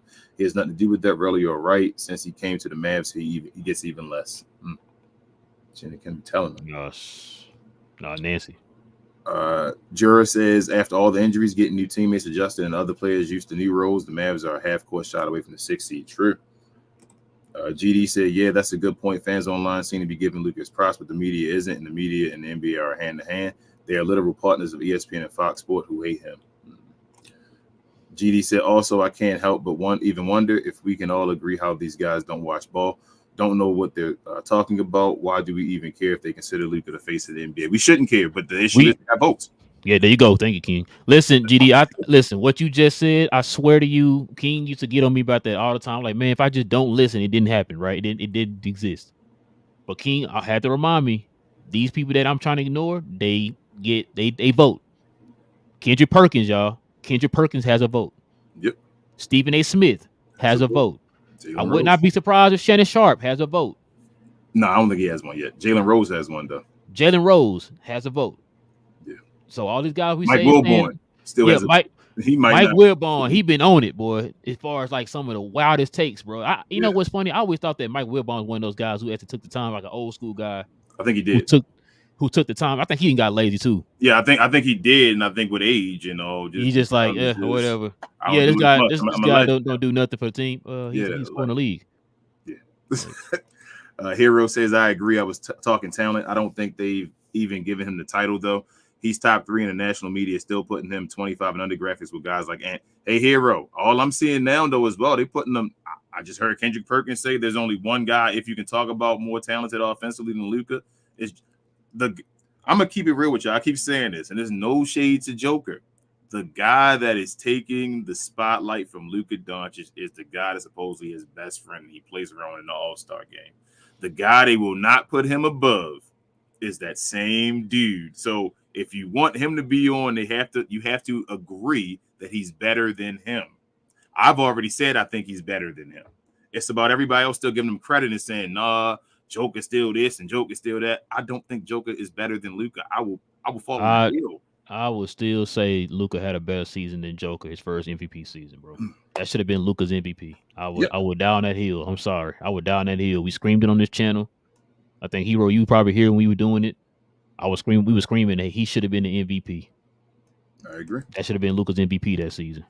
Gina Kim said, yeah, Mavs Twitter has been real toxic, and we include the Luka Kai stands. It's a war zone. It's kind of sad to see because I see fans like you guys and Glow Y'all who are chill, but it's Twitter, so I get it. Yeah, Twitter is toxic. Mark Cuban was right as well and wrong at the same time. It's context. Hero said, face of the league is a different discussion. That was magic when MJ was 25. True. Cam says, so they just going to ignore the Don like he ain't averaging over 90 points a game. LOL. All right, man. I know, Cam.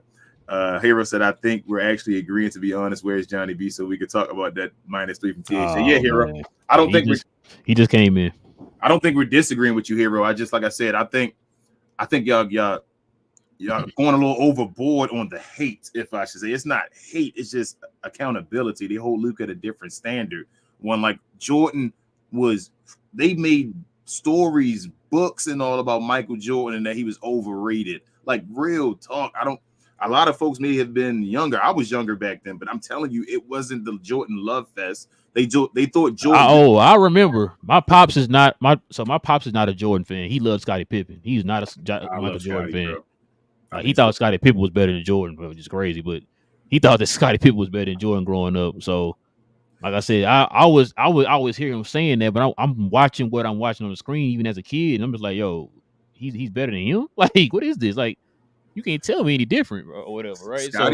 Scottie was arguably more important, but he wasn't better. Yeah, he definitely went better, man. Janie Kim says, great show, fellas. One game at a time, but I'm really confident we can go 3-0, if not 2-1 at least. No trolling from the players or kid. Handle business. We got this. Yes. Daniel says, I would certainly hope that Luka can get an MVP for his career, but his goal would be to win a championship in Dallas.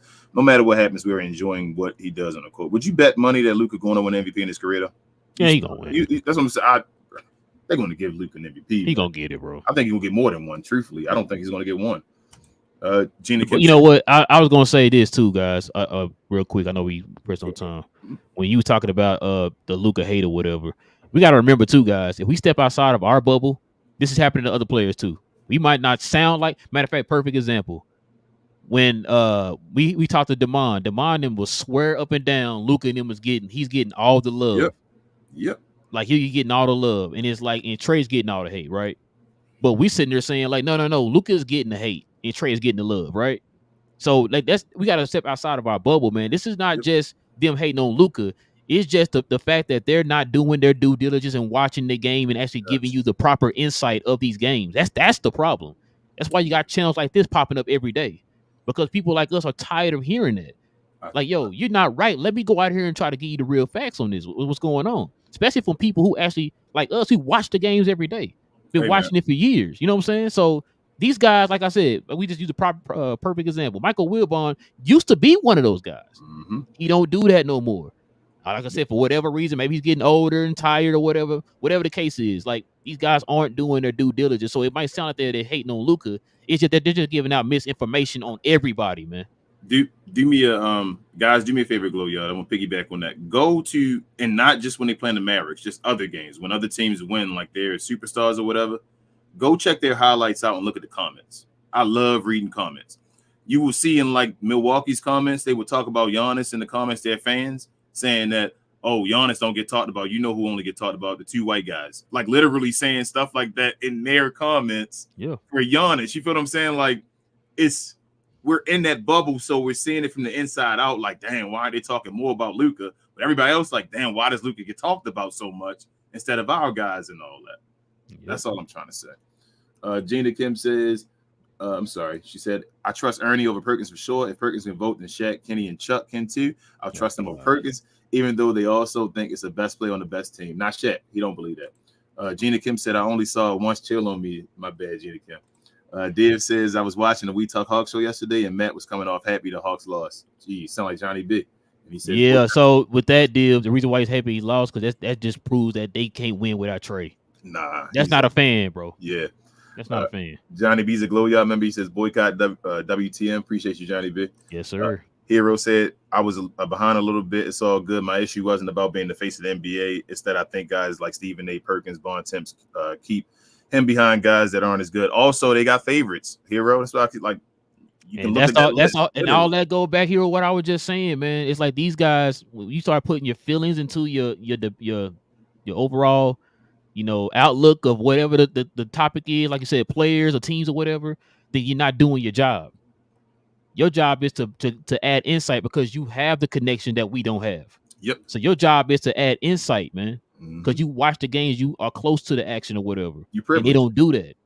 You privileged, and you should be using it, but you're using it for evil. Exactly. Gina Kim said, I agree with Shaq. I don't know where this argument best play on the best team came from. He mad because he lost to Steve Nash and Kobe and them lost to Nash, so he gonna always stand on that. I guess it took him. If it take that for him to do the right thing, then it is what it is. Then you know what I'm saying. Hero says, I agree. They are underrating Giannis too. I agree. Mm-hmm. That's like Giannis being forgotten about. It's like, damn. GD said, yeah, real good point. Hadn't even thought of it that way. Chris Broussard also has a vote, and he's not a fan anymore. Used to be, now he isn't. Exactly. They got to switch these votes up. Then guys shouldn't just hold on to their vote. Shouldn't be grandfathered in. Yeah, I used to think that Chris. Shout out to Jay. They getting older, bro. MJ says, show also known as Gina Kim show. Haha, just kidding. She has great points, like her points. Yeah, Gina Kim. Yeah, she be on it, man. Start the show. Gina Kim says, who got a deeper bag? Luka, SGA, Ant, Tatum, Giannis, Joker. Luka beats them all. Amen. Don't need to even ask the question.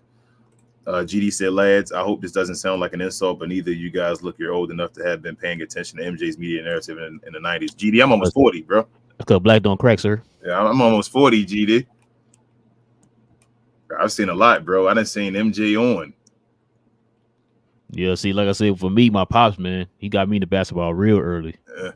I saw when what's his name? I saw when Grant Hill was supposed to be the future, and Penny Hardaway and all of them. We would live through that. I don't live through T-Mac. I done lived through a lot of guys being the future. Like, damn, what happened to these dudes? Man, you know what's funny, y'all? Me and King are thinking about doing some old school basketball games for y'all, man.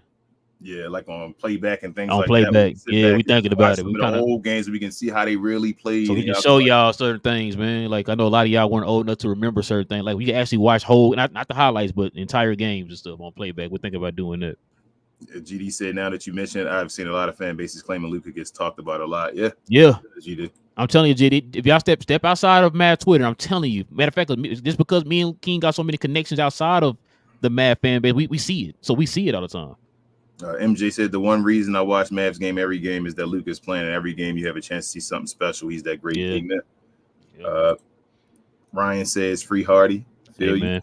Gina Kim said, that's true. Even when the Mavs go against teams, I'll see some fans say Luka gets all his calls and has a great whistle. Luka done been to multiple places getting MVP chance. Stop playing, y'all.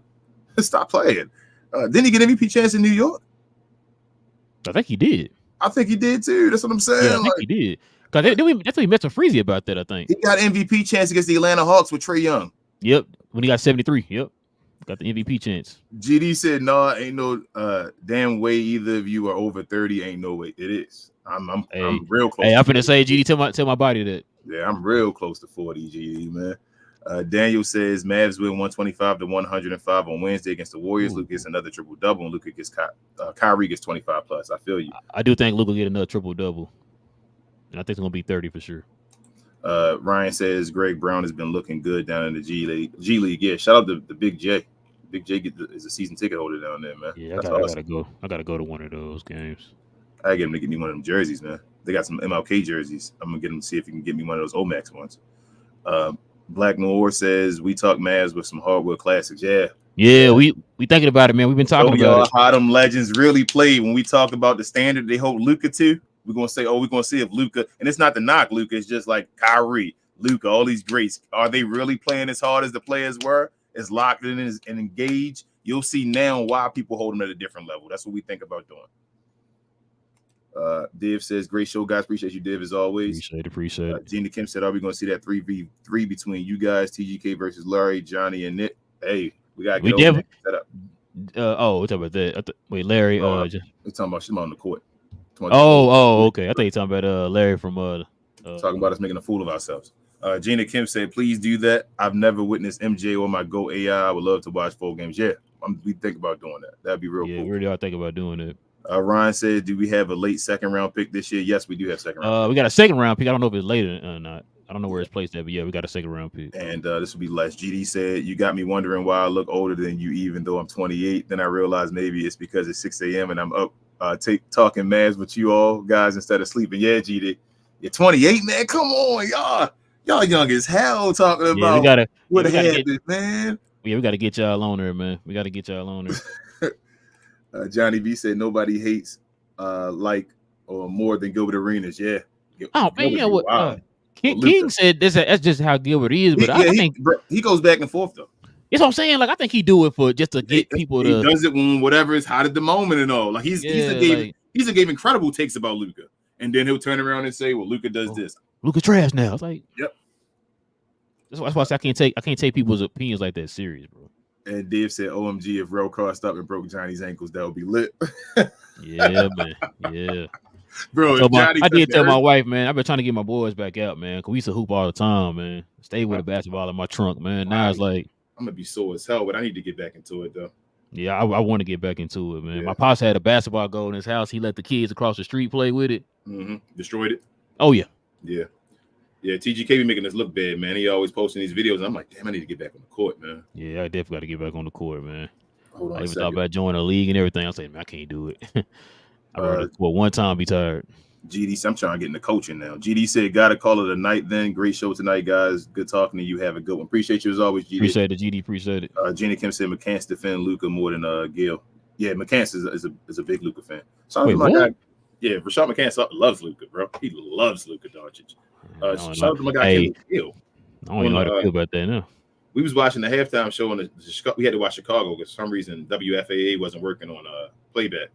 Of course it wasn't. I saw my guy Kendall Gill calling or doing the halftime report for Chicago, and they don't even know who Kendall Gill is, bro. Oh man, Kendall Gill. He's had that Jerry curl, a little box Jerry curl. They don't even know who Kendall Gill is, bro. Had a little S curl hanging down, boy. Say Kendall Gill, boy.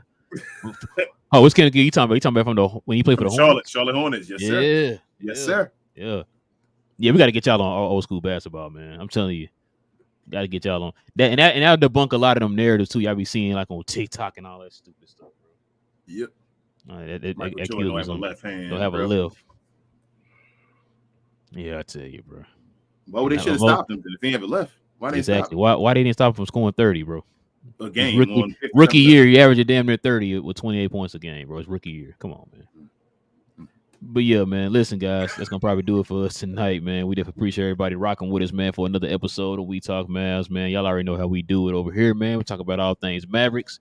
So if you guys are new to the channel, man, go ahead and hit that subscribe button, man, and join us here as we talk all things Mavericks. We definitely me and King are thinking about doing that Hardwood Classic stuff, man, for y'all, man. I'm definitely, this is already said, I'm definitely going to do it for like Mav content for playback. Once the season is over, guys, like that's my plan. Ooh, that's a good definitely point. For playback. Once the season's over, to stay on the schedule, doing like at least a Maverick game against a superstar. Like I want to do a Maverick. Some games we win and some games we lose. Like Kobe scoring 62 in 3 quarters. Like to see how they play. Like we could do the Mavs 88 West Conference game 7 against the Lakers. I was thinking about that today. Yep. The Dirk 53 game against Tracy McGrady when he scored 48. I want to do some heartbreak games too, though. Like I said, I wanted some games where the other superstars were dominating us. Like I said, Kobe 62 in 3 quarters. That was embarrassing. But you see Kobe. Heartbreak. You want to do the 03 Western Conference Finals when Dirk was out? You can do that one with Steve Shout Kerr. Out Don Nelson. Shout out to Steve Kerr going off. Yeah, he know 5 threes. Man, I still to this very day was saying like we had won that game, bro. That was another title. That was a title. That was a title, bro. I don't care what nobody say. I was so hurt when Dirk got hurt, bro. That was what was that? 03. Who was in the 02, 03? It was 03. It was 03 because San Antonio used to win all the odd years at first. Who did they play that year in the finals though? I can't remember. Detroit. No, it was that was Detroit, was it? No, it was New Jersey. It was New Jersey. Yep, that was Jersey. We would have beat the bricks off of Jersey, right? Then the next time, like I said, and what was that? 07, we'd have beat the bricks off of LeBron, right? Off the Cavaliers. We'd have beat the hell out of them. championships that were left, that were gone, bro. The East was ready for us to say, "Damn, y'all gonna beat the hell out of this team." Remember, that's why Mark Cuban and Don Nelson had that falling out, boy. Yep. Because even Dirk was like, I remember years ago, like Dirk was saying that he was ready, he could have played. Yeah, he said he would have played, but Don was like, "Nah, I don't want to mess with his career, jeopardize his career." Dirk should have had at least 3 rings, bro. Yeah, 3, especially at least 2, bro. Like he should have been the 4 finals. That's how I feel. It should have been, like you said, 3, 7, 6, 7, and 11. Because let's see, he went to West Conference Finals in 3. 6, he went to the finals. 6 went to the finals. 7, we lost first round, but we had the best record when we let Golden State get in, right? Mm-hmm. And then 11, we won it. They should have been the 4 years Dirk Nowitzki was in the finals. He should at least have probably 3 of them. Dang, that's crazy, bro. Because I don't think Miami happens with Cleveland and New Jersey. I don't think they weren't talented enough. Like, yeah, we would have got New Jersey. We would have beat the hell out of Jersey, and that was really the main reason why I was mad. I was like, bro, we could have. We would have swept. That was a ring, bro. Yeah, we 07, we would have beat the hell out of Cleveland. That's early Cleveland with us having 67 wins. We would have beat the hell out of Cleveland in that finals. We'd have beat them. We would have beat New Jersey. Yeah, that's what I'm saying. We'd have beat Jersey earlier, and we'd have beat because Jersey went what? Did Jersey go 7? No, they didn't go 7. They never went 7. I think the most they win is 6, I believe. They got swept against the Lakers. They didn't go 7 against they went 6. Bro, Tim Duncan almost averaged, I want to say, like a damn quadruple double that damn that playoff I think run. It was 6. It might have went 6, but they may have averaged like I know it didn't go 7. Tim Duncan almost had a quadruple double that finals, bro, and nobody watched it. Tim Duncan was dominating. Yeah. Oh, you probably talking about that Detroit Spurs series. That was the least watched finals of all that's time. What I'm no. Yeah, it was the least watched. I don't think it's the New Jersey one. I think you got it backwards. It's the New Jersey and no. The reason why I know that because I heard somebody like a couple years ago bring it back up. They were talking about that was like the least watched finals of all time. Because remember when it was the scores were like 70 to 80. It's Jersey though, but I'm not going. I would bet my house on it. I think it's Jersey. I think Jersey. I would bet your house on it. It was the Detroit. All right, let's bet it then. Y'all got it. The Glow Yard. You got to get off of here though real quick. You lucky because I'm telling you, it was the Jersey one. It was San Antonio and Jersey that nobody watched, bro. I'm telling you. It was nobody. I'm not saying that anybody watched it. I think everybody was mad because who was in there, but the Detroit one because like remember they wanted LeBron to go that year. Yes, because it was 2 boring teams in the finals. It was like scores like 80 to 70 or whatever. And nobody cared about New Jersey. I'm telling you, New Jersey was a boring team. Nobody watched them when it was. They got New Jersey more hot octane than the they got swept. Pistons. You just said that they got swept in the finals the year before. Jersey. Yeah, they did, but Detroit never got swept. They went 7 even the second time. That's what I'm saying. People watched that. Nobody watched Jersey because nobody. The reason I'm saying I think it was a Jersey series. Nobody thought Jersey had a chance. Whoever made the finals out of the West that year was going to win. Yes. That's how they felt. Everybody was like, "There's no chance." With Detroit, people thought they had a chance with Detroit. Detroit went 7. Detroit could have beat San Antonio. No, they could have. But what I'm saying is I remember people saying it because the fact that it was low scoring games, it was boring, slow, half court. I'm not saying I'm saying they're probably one of the least watched as well, but I think it was the Jersey one that was the least watched one ever. I don't think nobody watched that. That's all I'm saying. But we'll see. I got you. You definitely want to see them stats when I send them to you after the show. Yeah, I want to see this. Oh, I'm gonna tell you, it's definitely Jersey. But go ahead. But yeah, listen, guys. Also, too, everybody hit that like button for us too, man. Hit that like button. Get the likes up. I know a lot of people were saying the likes were kind of low. Let's go ahead and get them up, man, for that Gafford game tonight. Also, too, if you guys want to become a member of the channel, guys, go ahead and hit that join button right there next to the subscribe button. You seen a couple people become members today, man. We definitely appreciate y'all, man. Y'all can join us here on Fridays. If there's not a game on Fridays, guys, we usually have our morning members only shows. But if it is a game, we usually have our post game members only shows, guys, where you can join us here up on the stage and talk Dallas Mavs with us after the game. Also, too, speaking of games, you guys want to watch the games, you can watch it here with us on Playback.TV or download the Playback app. It's absolutely free. So if you download it or if you follow us if you go to Playback.TV, follow us at We Talk Mavs. We got VIP passes and everything. So if you guys want to watch the game through Playback, we have VIP passes, guys. You can watch the game with us. It's, like I said, absolutely free. Everything is free. So you can join us there on Playback. Let's see. Also, too, You guys can follow me on my other channel, Cause We Geeked. I don't know what we talking about Saturday. I think Will told me what he want to talk about. I don't know what we talk about Saturday, but we always talk about geek things and the geek culture when it comes to movies and television and stuff like that, guys. So Star Wars, DC, Marvel, Harry Potter, Godzilla, whatever it is, guys, in the geek culture, we talk about it when it comes to TV and movies. So and also too, guys, I think King want to talk about this right here.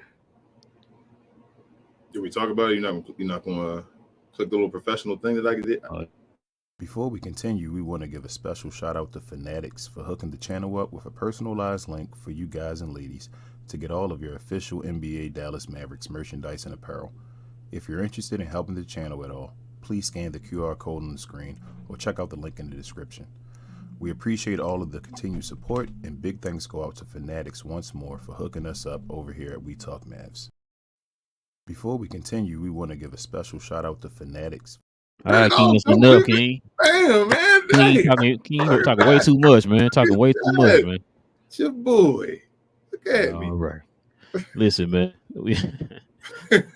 Also, follow us on all our socials, man. We got the links down in the description box below. Also, too, guys, if you did not catch that QR code and all that good stuff, we also have a link down in the description box to Fanatics, man. They are currently running a special right now for 25% off now. So it's no longer 20, it's 25 with the code rank, RANK.